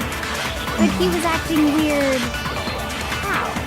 If you're presented with the opportunity to check out the girls' locker room, You absolutely take it! That's a natural reaction for any guy! The victim was Chihiro, who was a girl. So of course I would suggest we check the girls' locker room first. There was no time for pointless distractions. What's so strange about that? I wish you'd take me with you. Oh my god. Alright. Okay, I think... So, you said Byakuya was acting kind of weird before he found his body. But he was acting weird... Oh, wait! How? If you're presented with the opportunity to check out the girls' locker room, you absolutely... That's unnatural. The victim was Chihiro, who was so of course... What if we do this? There was no Hold time. up. What's so strong? I wish you'd take me. Trying to trick me. They're trying to trick me. Maybe I'm wrong. Let's do this. Let's do this. So, What if you we- said Byakuya was acting kind Okay, of weird flashback. before he found the body. But he was acting weird... If you're presented with the opportunity to... That's unnatural. The victim was Shit at Chihiro. that. No! There we go. A little bit tricky. I think that this game is trying to trick me. I'll tell you Be what's a so little bit strange tricky. about that. Because up until we actually discovered the body, we couldn't have known who the victim was. So your claim that you went to the girls' locker room first because Chihiro was the victim doesn't hold up. I see. That's a good answer, I must admit. Yep, thank you. Interesting. Very interesting indeed. But your reasoning is still too weak. Is it? What's wrong? Is that it? Surely you've got more than that. Go ahead. Show us. Oh, I will show you. What's with Byakuya's attitude? It's like he doesn't even care. He doesn't. I've got him cornered, but he's acting like it has nothing to do with him. What's the matter? You're not finished already, are you? There must be more to it. There is. Yeah. There is more to it. Think about it. We just talked about the differences between this case and past Genocide Jack incidents. The proof you're looking for is hidden in there. Oh? Proof that I'm the culprit, you mean? Oh? Does she know something that we don't know? The difference is between this case and other Genocide Jack murders, the evidence that proves Byakuya is responsible is hidden in the cord. The lamp cord. Is it? Or am I wrong? I'm wrong. Yes, I knew it. The library desk lamp. Because he was in the library for who knows how long. The difference between the cases? You want me to explain it again? When I want to kill, I use my very own special scissors. And I use those same scissors to arrange the body. But Chihiro was suspended with... The cord. It was some kind of rope. Was No, it it not? was the cord. That's right! It absolutely was! No, it was the There cord. must be something very fishy indeed about that rope. It's the Hey, cord. Byakuya, where'd you get it from, huh? The library. I'd never seen that rope before. No, in my you life. did. You did, bitch. You did. No, You were in the library, alright? You used it. You used it. Actually, I'm pretty sure you have seen it before. You have, bitch. Because, you see, that rope, or should I say, The that lamp extension cord? Yep. What? An extension cord?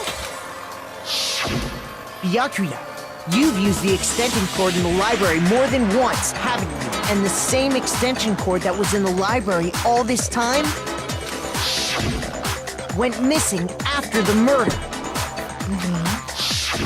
And there's no way someone who uses that extension cord as much as you do wouldn't discover that fact. And Byakuya must be the one who took the extension cord. I can't imagine any other possibility. That's really what you think?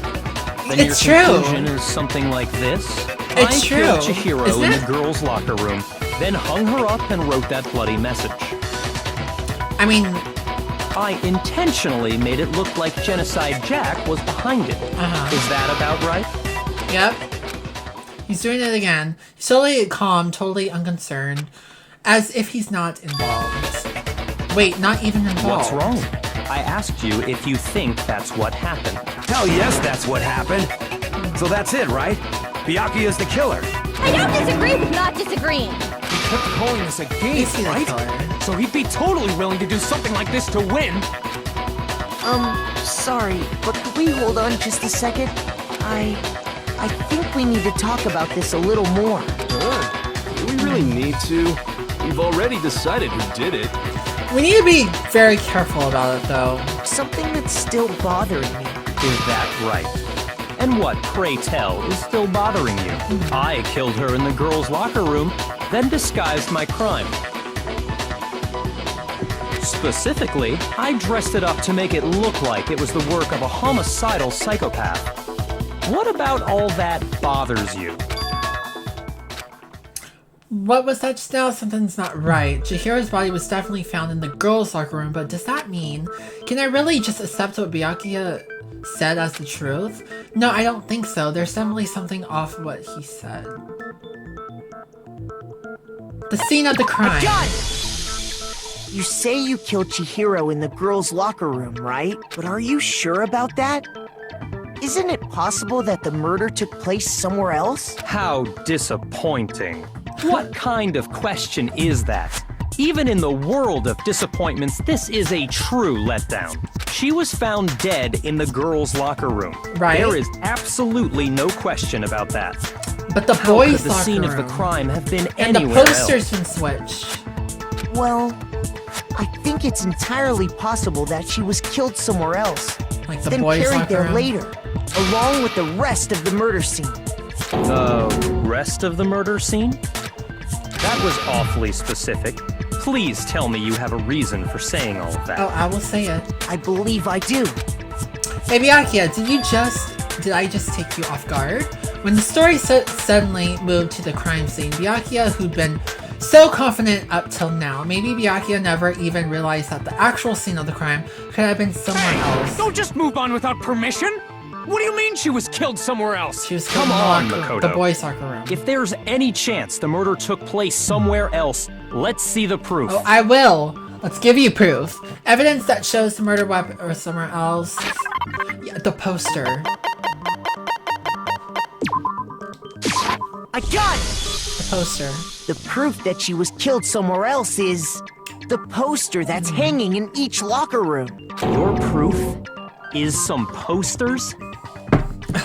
Wait and see. The poster in the girls' locker room was a picture of a big boobed supermodel. Yeah, why would that be in the girls' But locker don't room? you think that's kind of strange? Why would the girls' locker room have a poster And like I that? found that poster, like, when I was... when I first went in the boys' locker room, that poster was already there.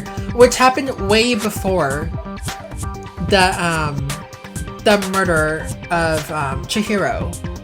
So... I bet those massive jugs of hers were totally fake! Meanwhile, the boys' locker room had a poster of the super popular boy band Tornado. Again, that doesn't really seem to belong in a boys' locker room. Right. So you're saying that maybe the posters were switched? Yes, And there's it was. one other thing I noticed about the locker rooms. You know what I'm talking about, right, Sakura? You're referring to my protein coffee. Oh, the stain! The stain in the boys' locker room. Protein coffee? While I was in the girls' locker room earlier, I spilled some protein coffee on the carpet, but I noticed that after the murder, the stain had been totally scrubbed away. No, it's not that stain was scrubbed away. It was moved. Let's see.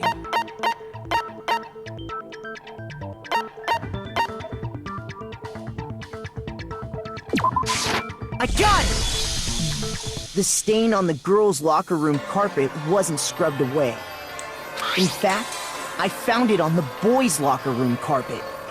That's definitely the stain from my protein coffee. Then, Yep. does that mean that the carpets were switched too? Yep. Why would anyone do that?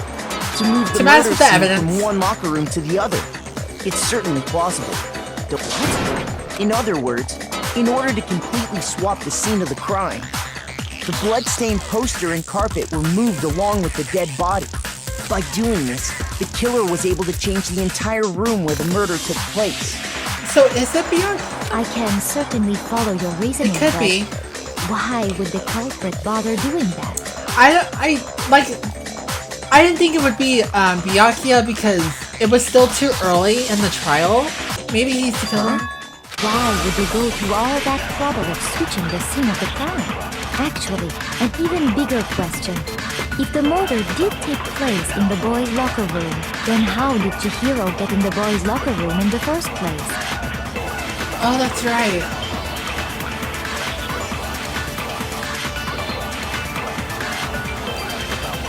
Did she borrow something? But why would she be in the boys' locker room instead of one of the girls?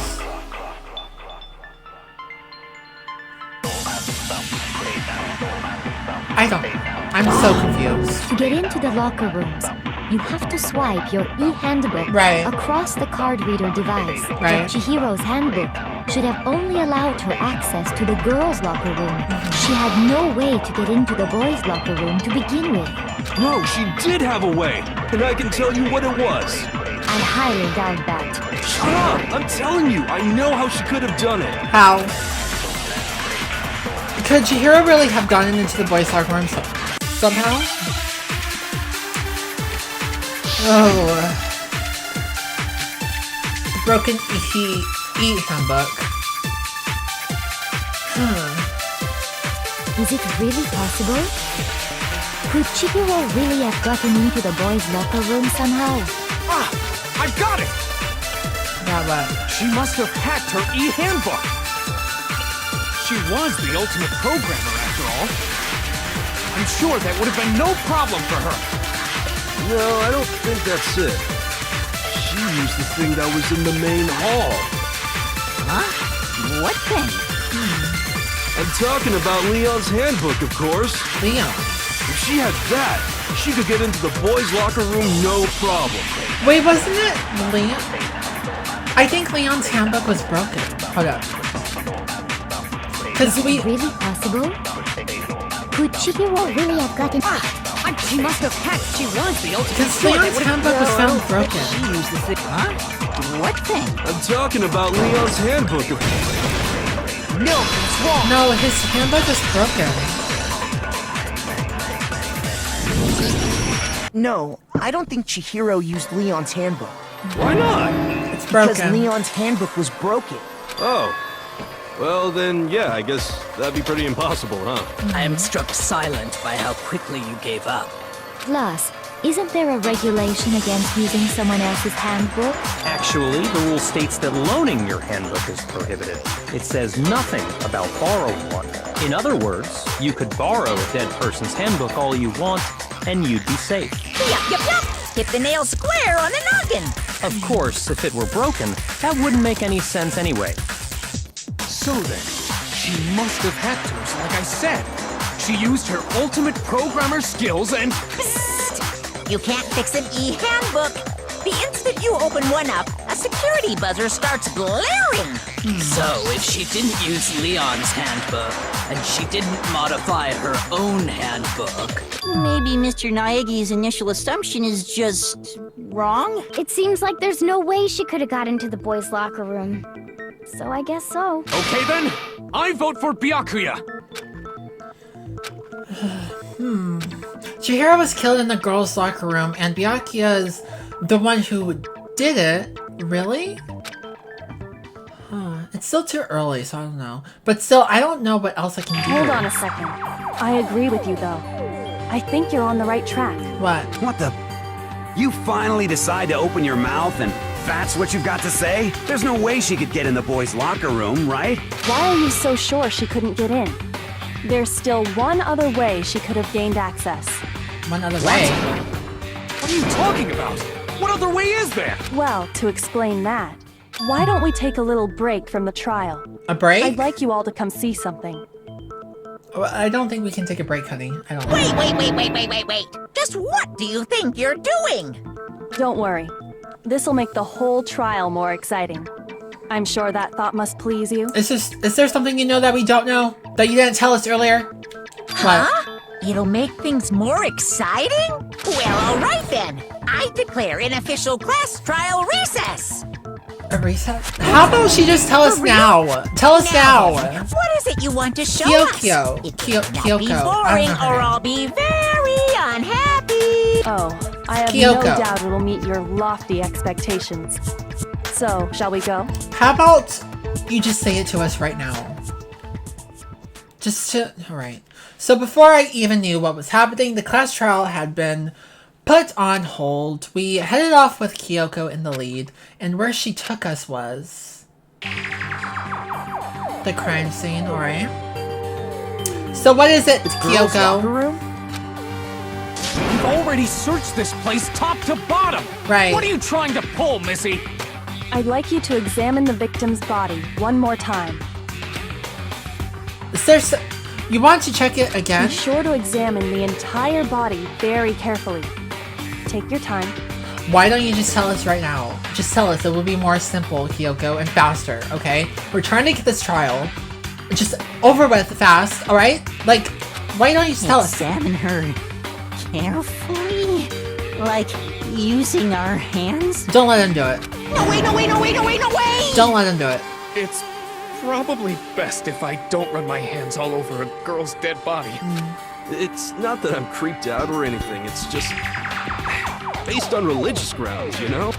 Very well. I'll do it. Alright. But you're a girl. You shouldn't have to touch a dead body. Just let one of the boys do it. No, it's okay. I think Chihiro would rather have a girl examine her. So just leave this to me. Sakura. What is this? Some kind of secret girl-on-girl action? Is that what you two are about? That's not it at all. Stop screwing around. Okay, here I go. I'm sorry, Chihiro. Please excuse the intrusion. Putting her hands together in a brave prayer, Sakura then began to quietly examine her body. Be sure to check her entire body, and I believe we will solve this particular mystery. Her entire body? I know you say that, but... What? This is... What is this... What? What? What is it? Not possible. It's not possible. What? Sakura's eyes were staring wildly at Chihiro's lifeless form, her massive form. What happened? This girl is what? Is a boy! What? Alright, yo. Oh my god. These plot twists, a boy. So she has a dick. Wait, you're saying she has a... What? Yo, what? Ah, I see. So she was actually a he. Interesting. Thank you for confirming. So she has a, she has a thing. A dick. A boy. Kyoko, how can you just not say that at the trial? Yo, alright. Alright. These plot twists. Yo, that could... Alright. I wouldn't joke about this. What gets me pissed off about this is that, okay, so if Kyoko knew about this right when we were investigating, that would have been such a big, like, that would have been, that's an important information to have. That would have been more simple. Like, okay, so that's why she went to the boys' locker room, because she's a boy. So it was way more understanding for her to go in the boys' locker room. So like, why didn't Kyoko just said that as soon as she found out? That would have been simple. Class trial would have probably been over right now. So that's why I'm just so my goodness. It's really... Yo. Chihiro was a guy? She has a dick. Chihiro Fujisaki was totally a guy. Of course he knew that. He was a cross-dresser? Oh, I'm really on fire! I wish I had killed him! So that's what Kyoko wanted to show everyone, huh? Yes, that certainly does make things much more exciting. Now let's ride this wave of excitement back to the courtroom and get back to the trial. Great. I do apologize for keeping you waiting. Now then, let's resume the class trial. This would have been way more simple if we knew that information back in the investigation, because... We've all just learned of the shocking revelation that Chihiro was actually a boy. So, Chihiro's a boy. Let's pick up from there. Yes, well, I don't know his reason for hiding it, but the fact is, Chihiro was not a girl, but a boy. Could I have said that earlier, Chihiro? Kyoko? You could have said that earlier. Would have been way more simple. To think that Chihiro was actually a guy, the thought had never even crossed my mind. And because the victim was male, he would have had no problem gaining access to the boys' locker room. Assuming his handbook did, in fact, list his gender as male, then yes, that would be true. Of course his handbook said he was a boy. He dressed like a girl, but he was a boy through and through. So then, there should be no issue with Makoto's initial assertion. The victim was killed in the boys' locker room, and was then later moved to the girls' locker room. And the killer could have easily used Sayaka or Junko's handbook to get into the girls' locker room. So was it Byakuya? So Chihiro really was killed in the boys' locker room? I still don't understand the motive for moving the body, but yes, that does seem plausible. Well, I must admit, I did find it rather odd. I knew he felt a little off. There was a certain incongruity to his female body. How did you know that? This is a most titillating situation! So now everything has been connected. All the mysteries have finally become clear. Okay, well, connected or clear or whatever. We still think you're the killer, remember? Right. Very interesting. This has become very interesting indeed. He's off in his own little world. What about you, Makoto? After everything we've learned, do you still think Byakuya's the killer? Yes and no. Well, without a doubt, Byakuya is the one that made Chihiro's death look like Genocide Jack did it. But I think he just did that just to be a bitch. I think he might not actually be the killer after all. What? But aren't you the one who accused him in the first place? Yeah, for messing with the Just evidence. seems to be too easygoing about all this. Like he's enjoying us solving the mystery. The way he's acting, it makes it seem like it doesn't have anything to do with him. And you think that might be because it doesn't have anything to do with him? Plus, the evidence he left behind was a little too... how can I put it? So it was too obvious. Overt. He consciously chose to use the extension cord, knowing it could connect him to the murder. At least, that's how I see it. And Byakuya, when you found out the murder took place in the boys' locker room, it seemed to rattle you. And then again when you found out Chihiro was actually a guy. If you really were the killer, that stuff wouldn't have had any effect on you. That's your thinking, huh? Well, it bothers me that you don't have more concrete reasons, but it's fine. I guess I'll mark it as correct for the time being. Mark it as correct? He's right. I am not the culprit. I just happened to come across the corpse in the girls' locker room and decided to alter it. Are you fucking with us right now? Of course. Wait till he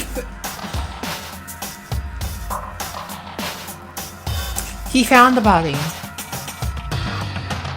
And he... Byakuya, No, like, you're not such an effing idiot. with you right now. I'm telling you the truth. Well, I find it very hard to believe. You're an Go ahead. idiot. Find it very hard to believe. You're free to be executed along with the rest of us. If you're really telling the truth, then why? Why do you do that to his body? My reasons hardly matter right now. Uncovering the culprit is much more important, wouldn't you say? Now then. He found the body. If it wasn't me, who was it? Well, I don't think I can say for sure without talking about it a little more. We're seriously gonna keep going? We're all good, aren't we? I thought it was clear Byakuya did it. No, I'm with Makoto.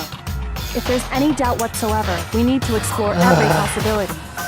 We still have... I don't know. Oh my god. I don't even know who it is, yo. I don't know. I don't know. I'm so Because confused. if we're wrong, we all die here.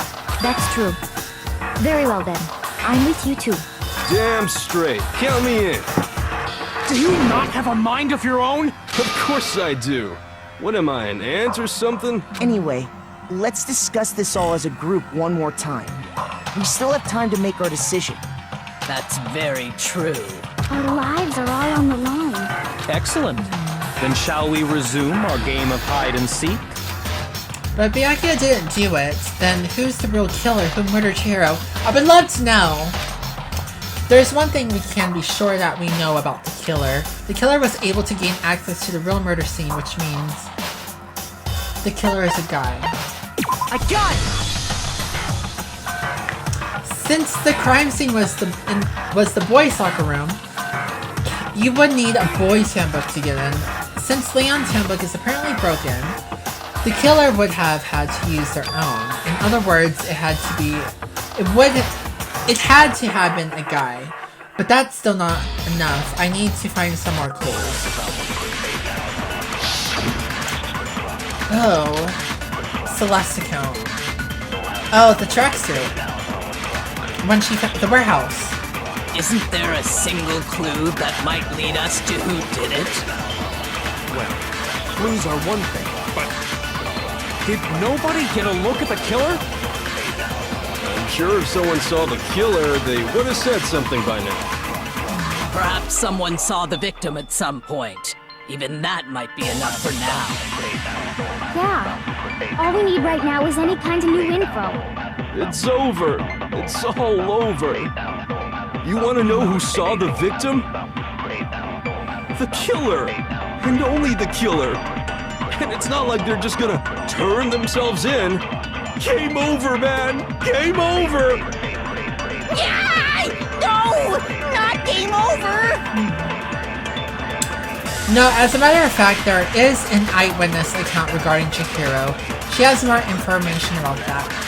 Isn't there a single clue that might...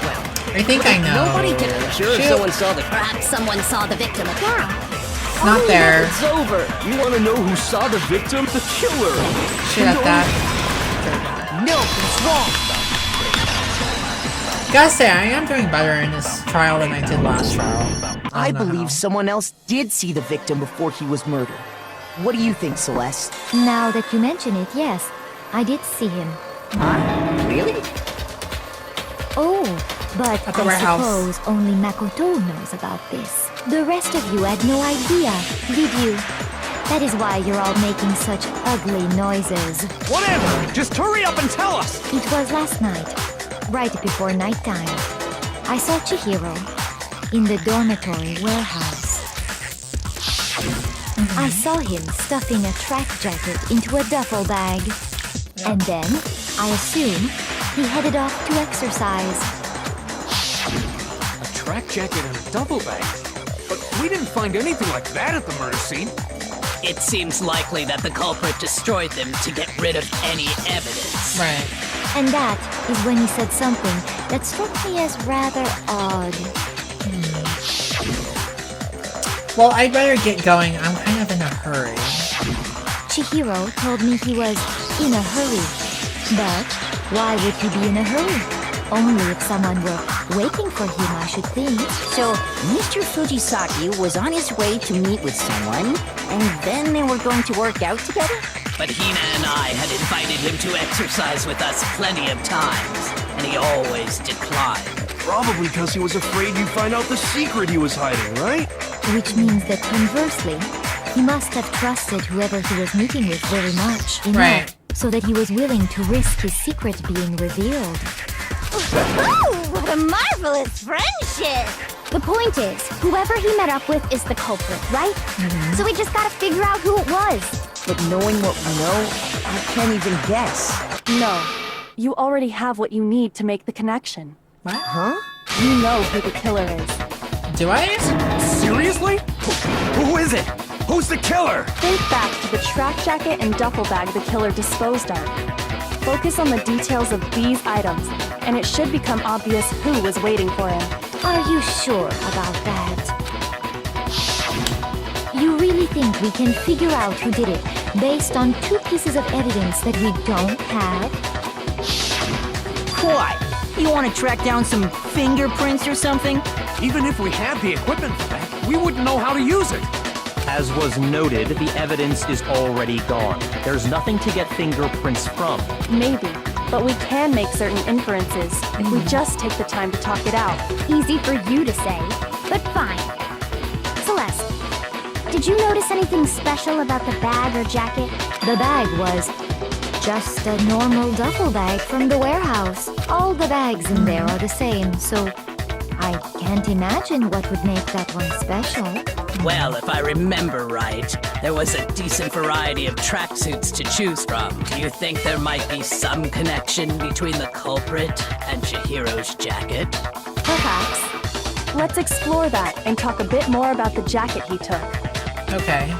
Does Chihiro's track jacket really hold some clue about the killer? Somehow it's really hard to believe. Y'all, I'm getting a headache from this. It's a lot. It's a lot to count. I just want to know who it is. First of all, we know where Chihiro was headed. He was on his way to go exercise. Right. So next we have to ask, why did he choose the specific tracksuit that he did?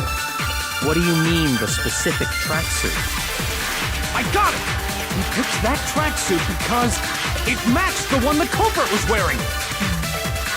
So, what you're saying is, the killer was wearing the same blue tracksuit as him? My tracksuit is black.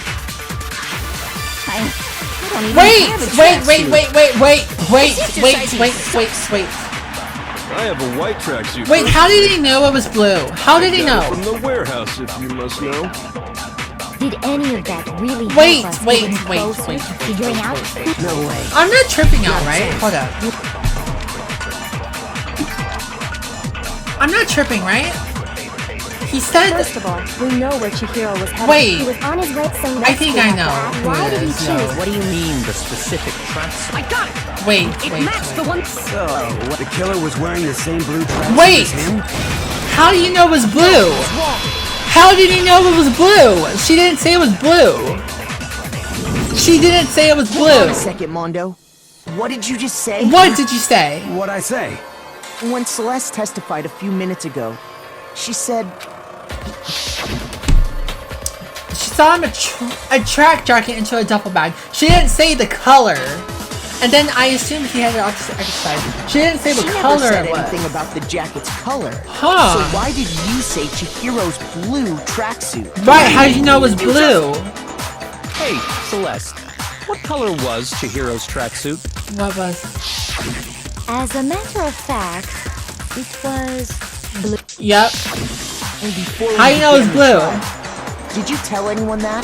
The only one I told about any of this was you. Then, Mondo, how did you know what color Chihiro's tracksuit Right. was? Speak up. Because Speak up. I just... Wait, I'm what? sure he saw the clothes at some point in the investigation. No, that can't be it. The bag and clothes were surely disposed of by the time we began our investigation. Huh. Then the only reason he could have known what color the tracksuit was is if he saw Cherry with it before he died. That's the only possibility. Cherry? Are you talking about Chihiro? So, how about it? Did you see the tracksuit or didn't you? Just by chance. I just happened to see it last night. No. He walked past me, and he was carrying the tracksuit in his hands. No, that can't be it either. According to Celeste's testimony,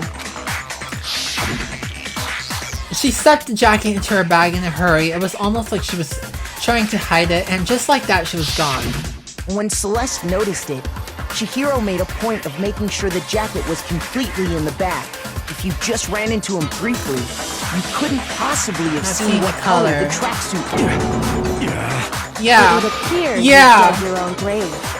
Perhaps. But you handed him the I shovel, think I know who the didn't you? killer is. Focus on the tracksuit and it'll be obvious who he met with? What a bunch of nonsense. Ah, now I understand. It was all one big bluff, wasn't it? Your true intention was to draw a slip of the tongue from the culprit. That's why you said you knew who did it, to put them on edge. That's right. However, Mondo was my target all along. Oh, was he? I had my suspicions about him from the very beginning. But why? What made you so suspicious? That's a good question. The way he talked, the way he was acting, not because she hates him. The way he was acting? There was a certain turning point that tipped me off.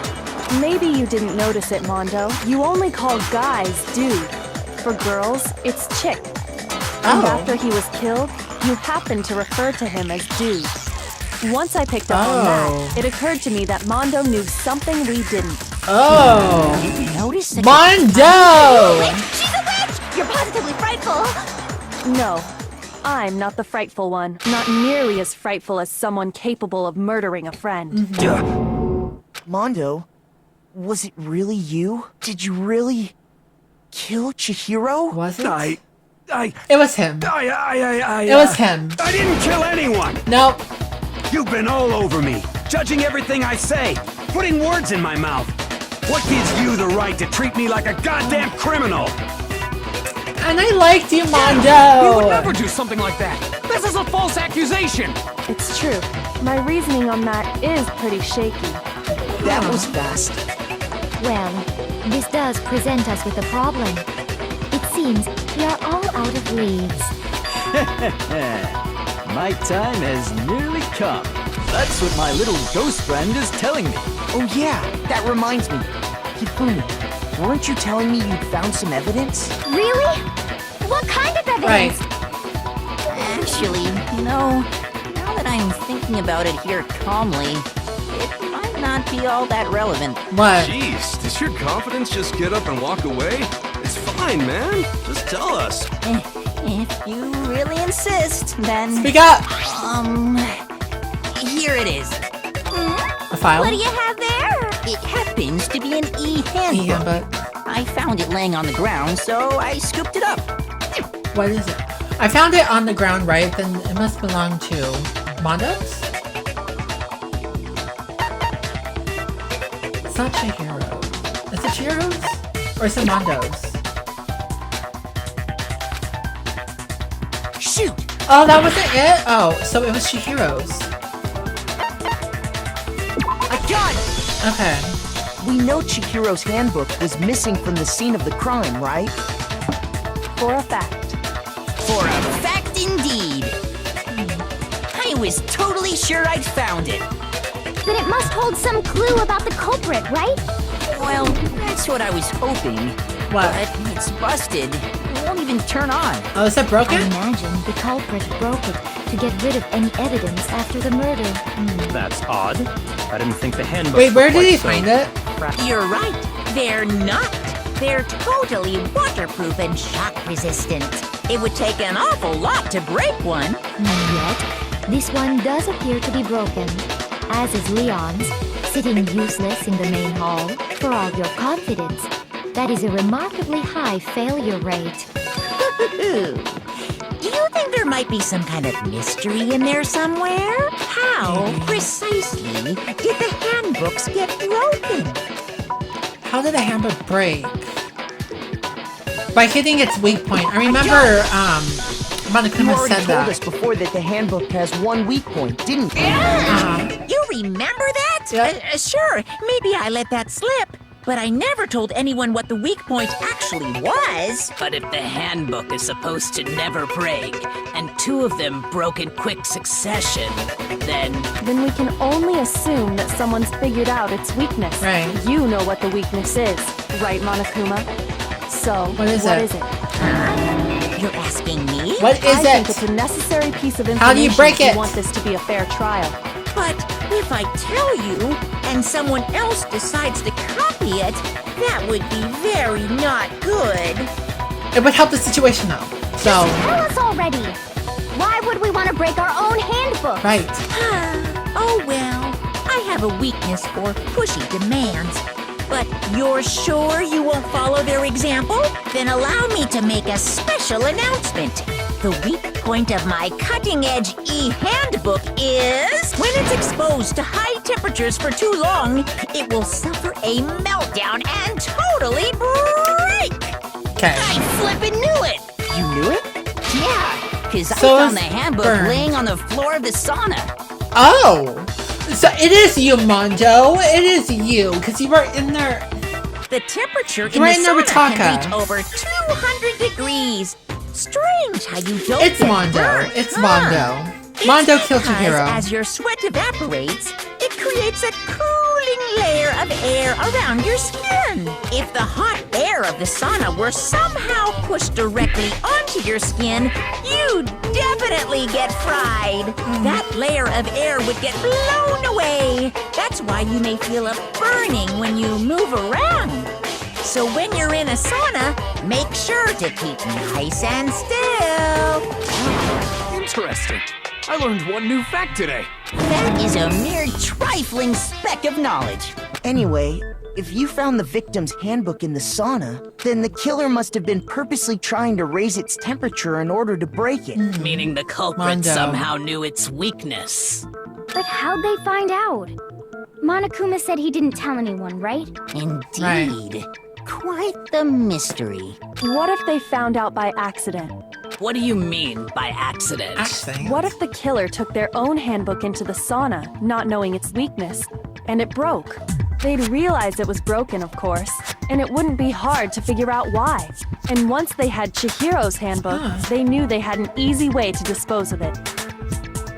Was it when he was in the sauna with Taka doing the challenge? Because I know Mondo had his clothes on and Taka didn't.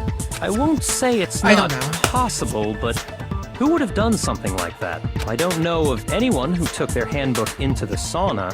I might know someone who Mondo? did. I think the one who may have taken their handbook into the sauna was...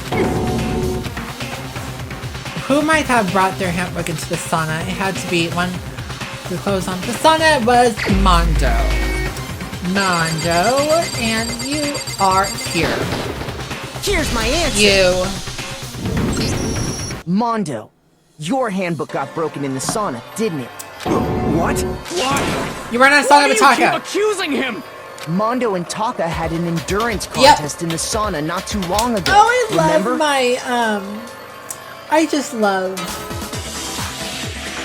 Well, I'm just proud of myself for,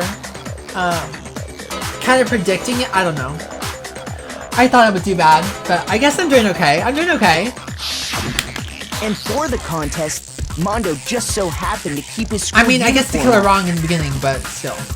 But little did he realize, he'd also left his handbook in one of his uniform pockets. I knew it! I knew it. And when it was all over, Mondo discovered that taking your handbook into the sauna could easily destroy it.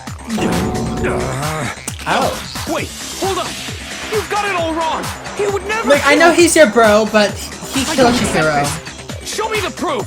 The actual solid proof. There was proof. I mean, I don't want to believe it either, but I found something that proves it beyond a shadow of a doubt. Make your argument. Oh.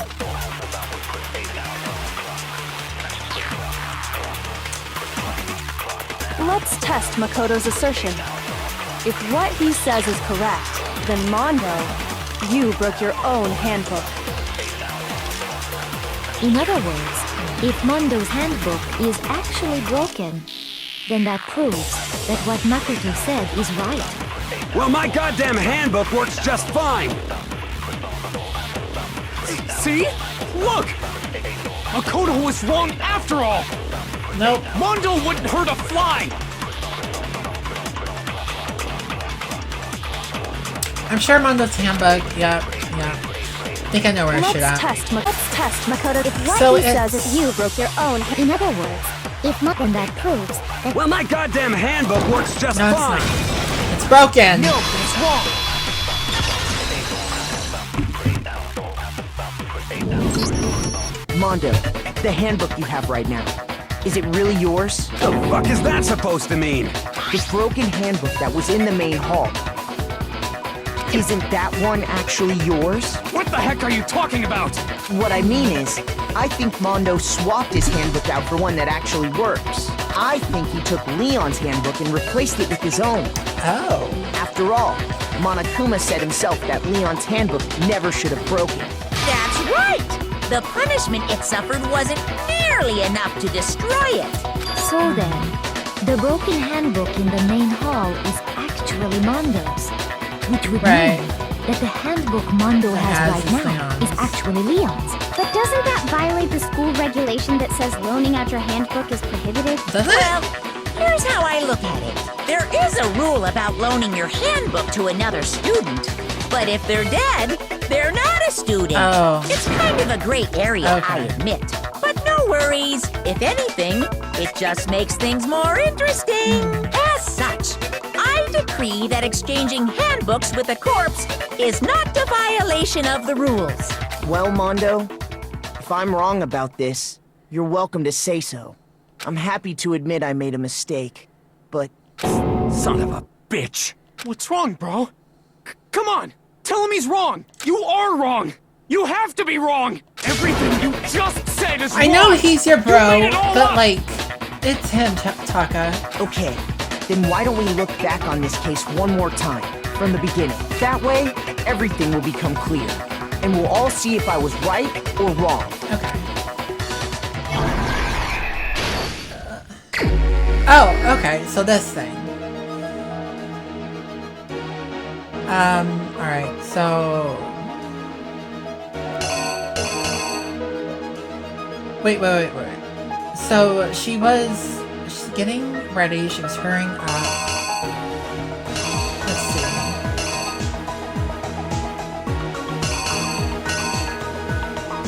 Let me look at the others. Let's see. Okay, well that's here.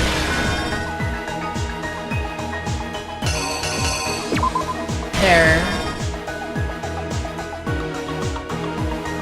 And then here. Here's exactly what happened. I might be wrong, you guys. First, but we'll let's see. take a look back to before the incident. Okay. Last night, Celeste saw Chihiro in the warehouse, correct? Mm-hmm. At the time, she was apparently stuffing something into a duffel bag. Okay, I got that right. That something was a blue tracksuit. Blue. You can confirm this, right, Celeste?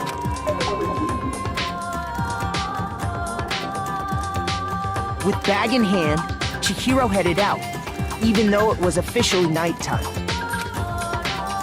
She made her way to the locker room, specifically the boys' locker room. Mm-hmm. But how could the victim, who was apparently a girl, access the boys' locker room? Because Chihiro's a boy. Simple, because she was really a he, which is why he was able to use his own e-handbook to gain entrance to the boys' locker room. Mm-hmm. Once inside, he met with someone there. And the person he met was the one who killed him. Mondo. It seems likely that the killer grabbed the nearby dumbbell, approached the unsuspecting Chihiro. Man, poor Chihiro, man. Chihiro didn't even deserve this. I mean, none of them do, but like... Ugh. And that's where the bloodstains on the poster and carpeting in the boys' locker room came from. Mm-hmm.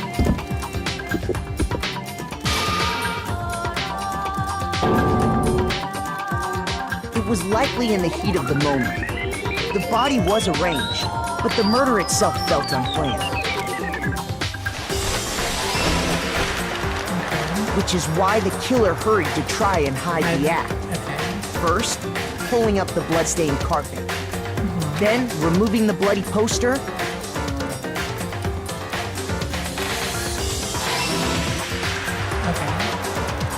And finally carrying the corpse into the girls' locker room.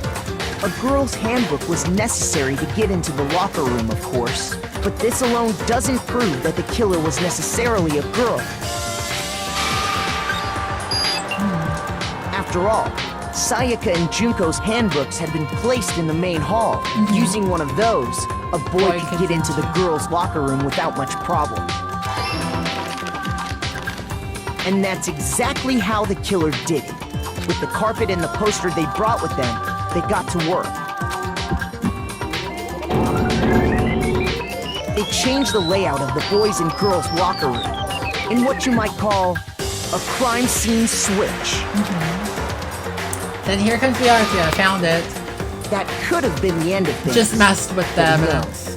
Byakuya discovered the body and decided to intervene in the situation. So, after stumbling on the crime scene, he went and grabbed the extension cord from the library. Right. And then he got to work.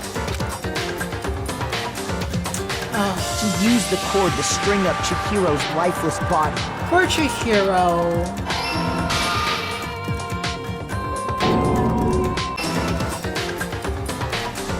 And around the same time that Byakuya was putting together this facade, the killer, having already disposed of Chihiro's bag and other belongings, arrived at the sauna. There, they planned to destroy the last piece of evidence, Chihiro's handbook. They're in the sauna.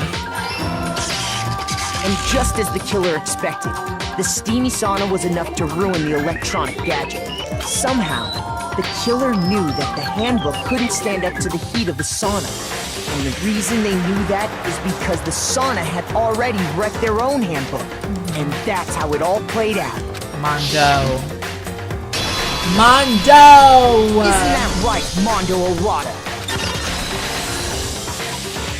I liked Mondo too. Wait! No, this can't be right. I mean, it's been proven. Where's your evidence? He's not even defending himself. Where's your evidence? You need evidence. You need proof. Without any proof, you can't pin any of this on him. It's been proven. Evidence that Mondo is the killer that already revealed itself earlier in the trial. If I can somehow show where Mondo's handbook is right now, once I do that, everything will become clear. A new element has been How many elements? How many? Let's talk a little bit about fever time and nega time. During a bullet time battle, if you press the R button, fever time will activate. What? And the tempo will be forced to its max. At this point, even if you push the buttons at random, you won't miss. So you can push X square, however you want to destroy the opponents for a bullet assault. What? But this only lasts until your focus gauge runs out, so make the best possible use of your time. Of course, it wouldn't be fair if only you got access to special time, right? So we've also prepared something called nega time that your opponent can use. If the opponent activates nega time during the bullet time battle, your tempo mark will disappear, making it quite a bit tougher to hit the buttons in rhythm. If you were to activate fever time at this point, no, never mind. I'm sure nothing would happen. I don't know what I was worried about. Unsurprisingly, if your action difficulty is set to gentle, the opponent won't use nega time. Well then, good luck and have fun.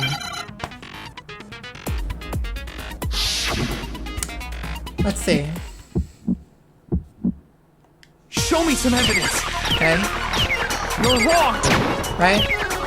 Go. I won't listen. Okay. Oh. I refute you. Oh. You're Okay. corrupt. Ooh. Yeah. Ooh. Yes. Get it. Show me some Get evidence. it. No. Go. Bam. Yeah. I won't There. listen. Yeah. There we go. Bam. Boom. Ooh. I refuse to vote. There we go. Show me some evidence. Bam. Boom. Bam. Boom.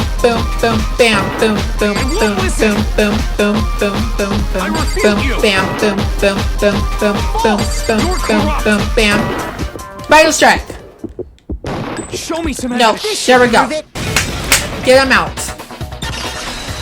Woo! Oh my gosh. Actually did good on that one. Woo! Mondo must have replaced his broken handbook with Leon's. In which case, we can just check each of our handbooks right now.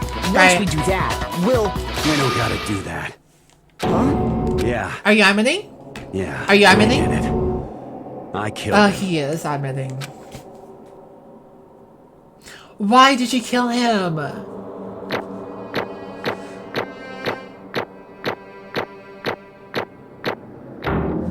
I got an A! Yes, I got an A. I think I did better in this class trial than last trial. Awesome. Bro! I know it hurts. What are you saying? It hurts. I got no choice, man. After hearing all that, I gotta just give up. I liked Mondo too. Go ahead, Monokuma. Get it over with. Ask for the goddamn verdict. Roger that. Wait! Hold on! No No waiting, no holding on. Time for the moment we've all been waiting for. Grab your lever and give it a yank! Who will you elect as the Blackened this time around? Will you make the right choice or the dreadfully wrong one? I mean, the right choice, because What's it he gonna technically be? admitted it. What's He it did. He gonna admitted it. be?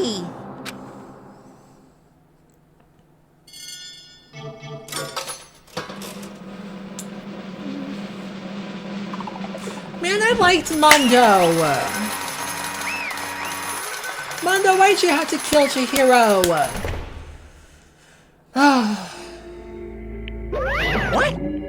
Uh-oh, this time it looks like you got it right again. Yes, it is so. The Blackened that killed Chihiro Fujisaki was Mondo Owada.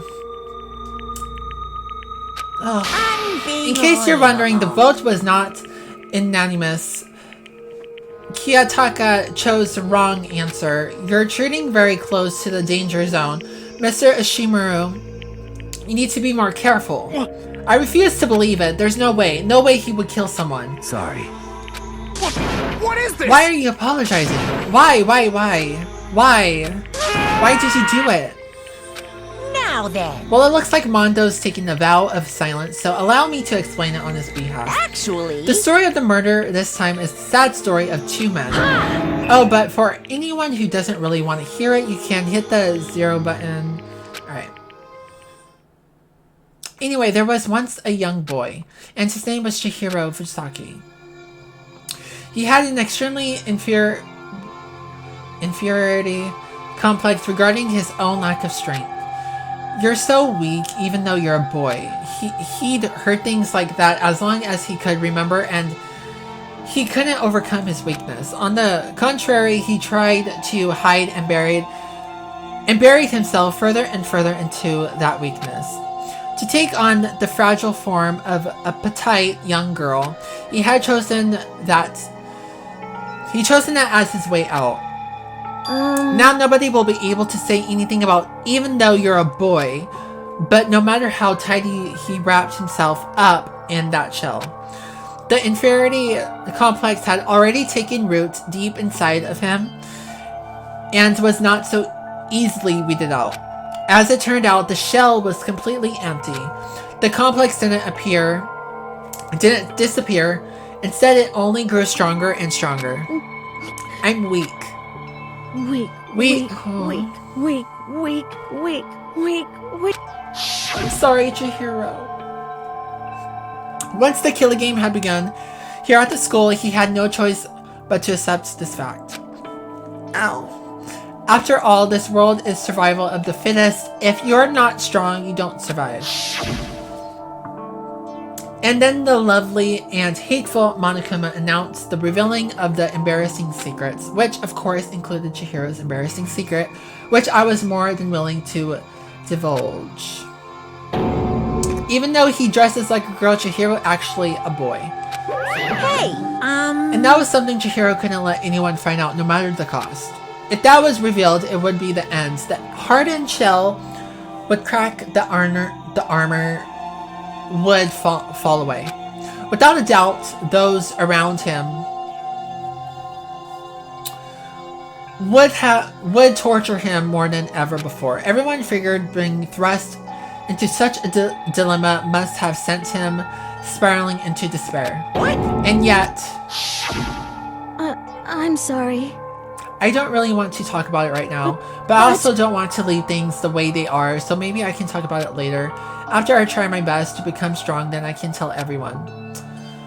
Ugh. Annoyingly, he used the threat of discovery to motivate himself to become stronger. That's right. Now's my chance. I'm going to get stronger and accept who I am. Strong enough so that when someone says, even though you're a boy, I'll be okay, I'll get better. With that thought at the front of his mind, he resolved to take immediate action, and so that day he made the commitment to begin exercising. He was prepared to retrain his mind and body, but sadly, that would be the first and only chance he would get at it. Hey, When he decided to start exercising, he thought it would be good to ask for someone's help. but he wanted to tell that person his secret first, and then ask them to help him from there. And the person he went to was that's Mondo. right. Yep, it sure was. The biker gang fella had been painfully clear about how important his manly promises were. So Chihiro probably figured that even if he confided in Mondo, his honor would make him keep the secret.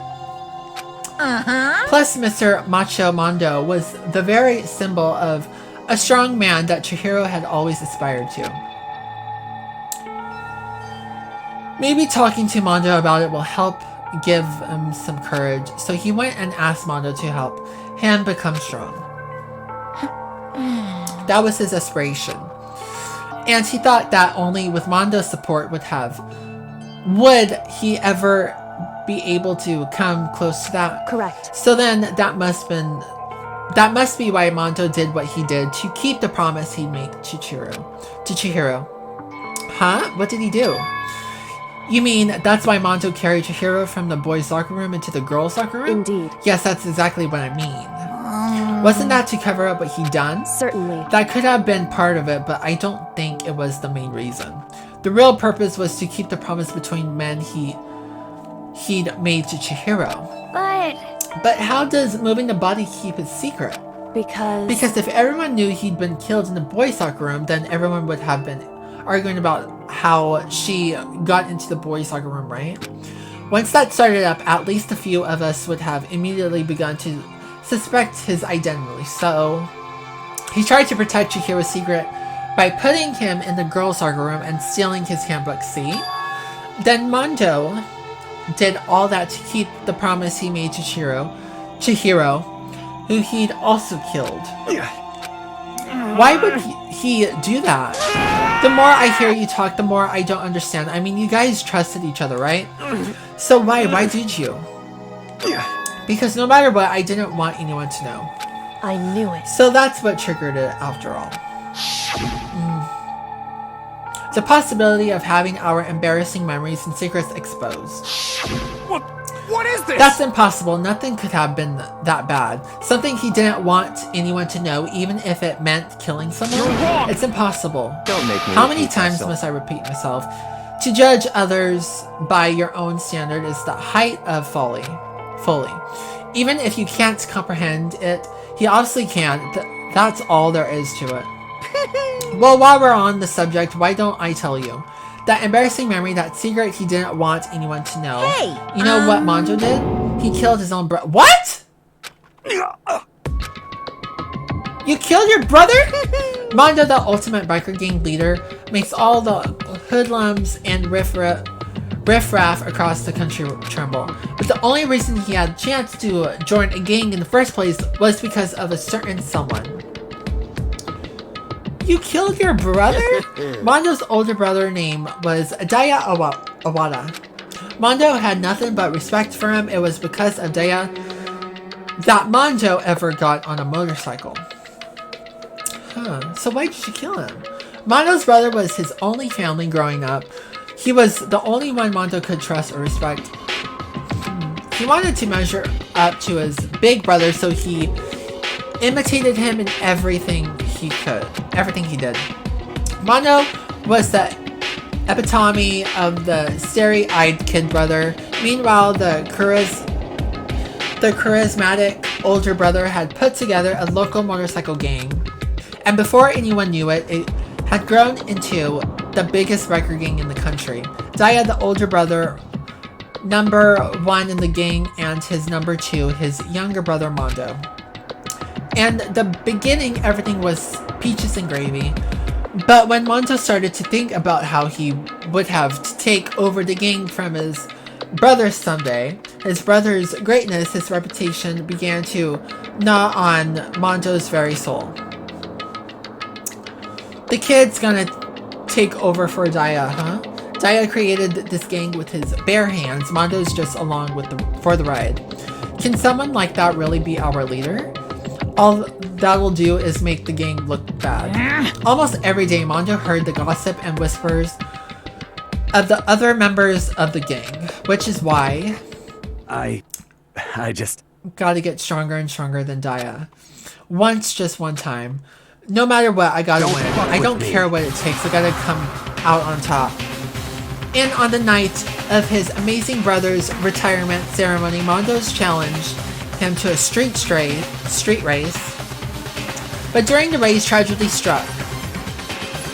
Oh, the kid brother pushed ahead with reckless abandon, eager for victory, and dashed into oncoming traffic. But suddenly,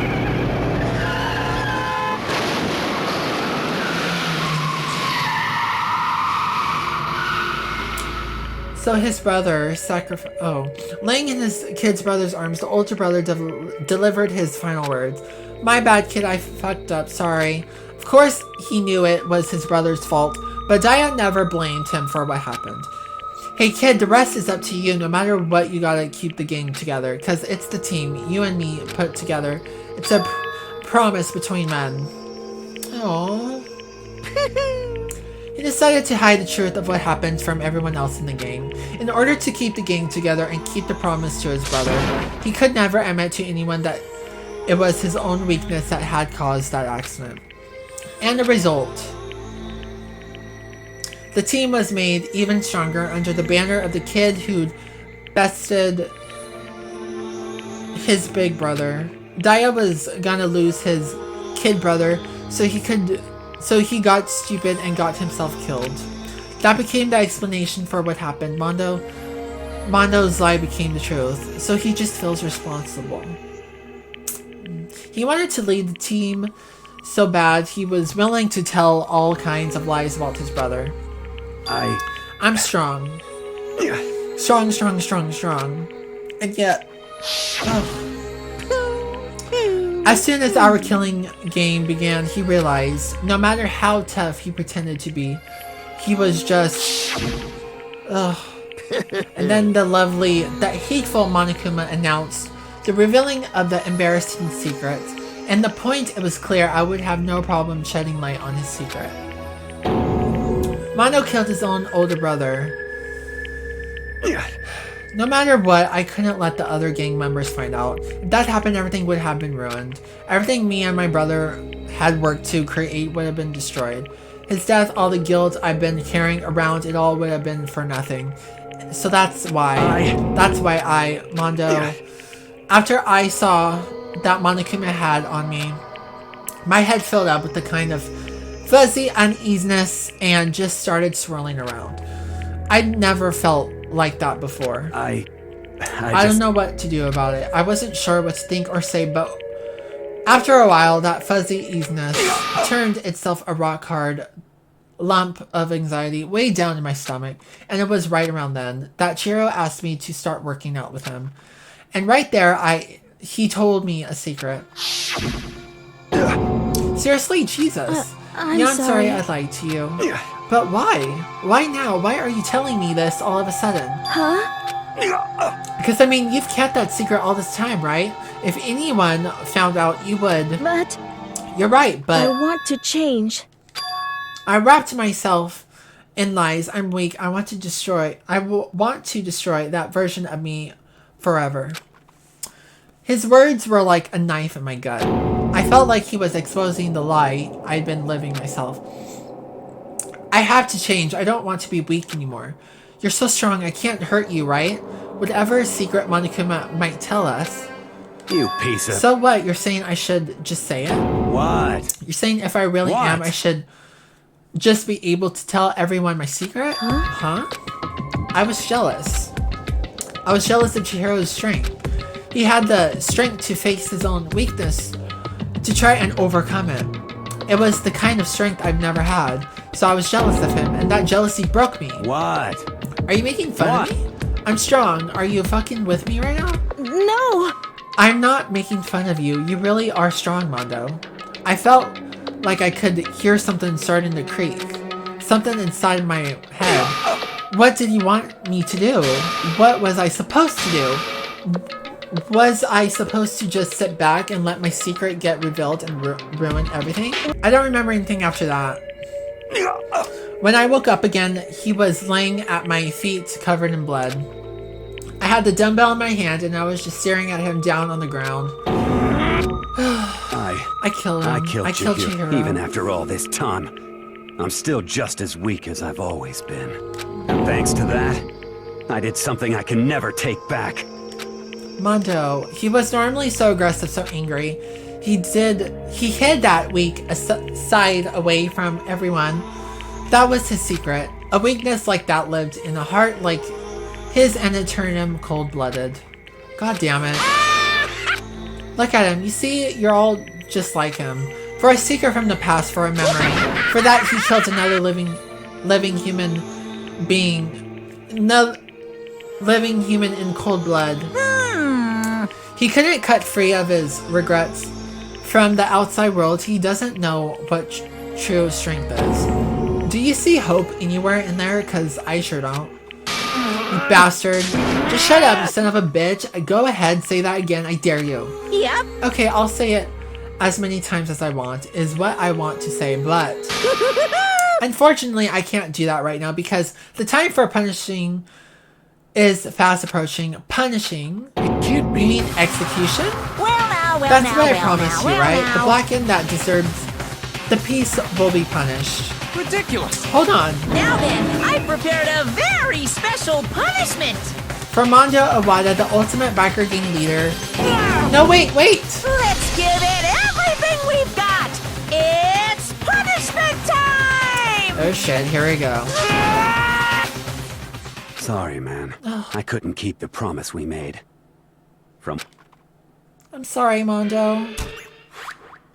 Oh, and I liked Mondo. Mondo, I gave you glasses. I gifted you glasses. So what's going on here now? What's going to be his execution? Oh, he's on a bike.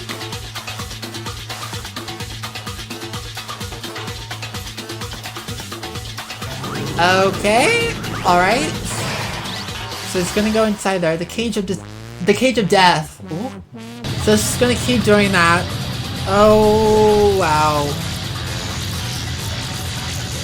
Oh.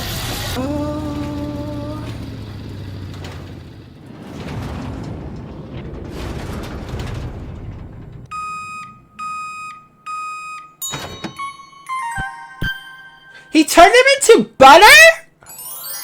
What? He turned him into butter? What? Okay. He turned him into butter. That's crazy. What? Oh? What's this? Well, anyway, like I was saying, this is a pretty good spot. Yeah, a really good spot. Anyway, isn't it amazing how that girl went and killed someone before things even had a chance to get boring? Is that the, what do you call it, mastermind? Once things really get moving, it'll be like a roller coaster. There won't be any stopping it. Fear and despair charge forward at a speed nothing can hope to match. But I must admit, I'm disappointed. I went to all the pain and effort of making you part of the group, and you couldn't play your part. You do remember you were supposed to make the first move, right? Well, no biggie. Nothing we can do about it now, so just do your best to make things more exciting from now on, okay? After all, that's what everyone wants to see. There's one thing I'd like to ask you. As long as you don't want to know my measurements, fire away. Who is it? The 16th high school student, I mean, the 16th. Ooh, my, you really took me by surprise. Who's the 16th? I know I said you could ask anything, but super denied, ultra denied, demonic denied. Because you see, that's my ace in the hole. And nobody'd be dumb enough to reveal that, right? No matter how close they were to their friends. Alrighty guys, I'm gonna stop it right there. So, it was Mondo who killed Chihiro. I was dying to know. I finally figured it out. I actually did pretty good in this class trial than I did the last trial. I'm proud of myself. I actually, I got a few things right, which is so surprising because I don't think I'm a good detective at all. I don't know, but I liked Mondo. I gave him glasses, yo. I liked his. Dang it. But I liked Chihiro too, and he killed Chihiro. If you guys enjoyed this, please make sure you give it a thumbs up and subscribe to my channel. I'll be back with this again pretty soon. Keep a lookout for that, and make sure you guys have a great day today. Bye!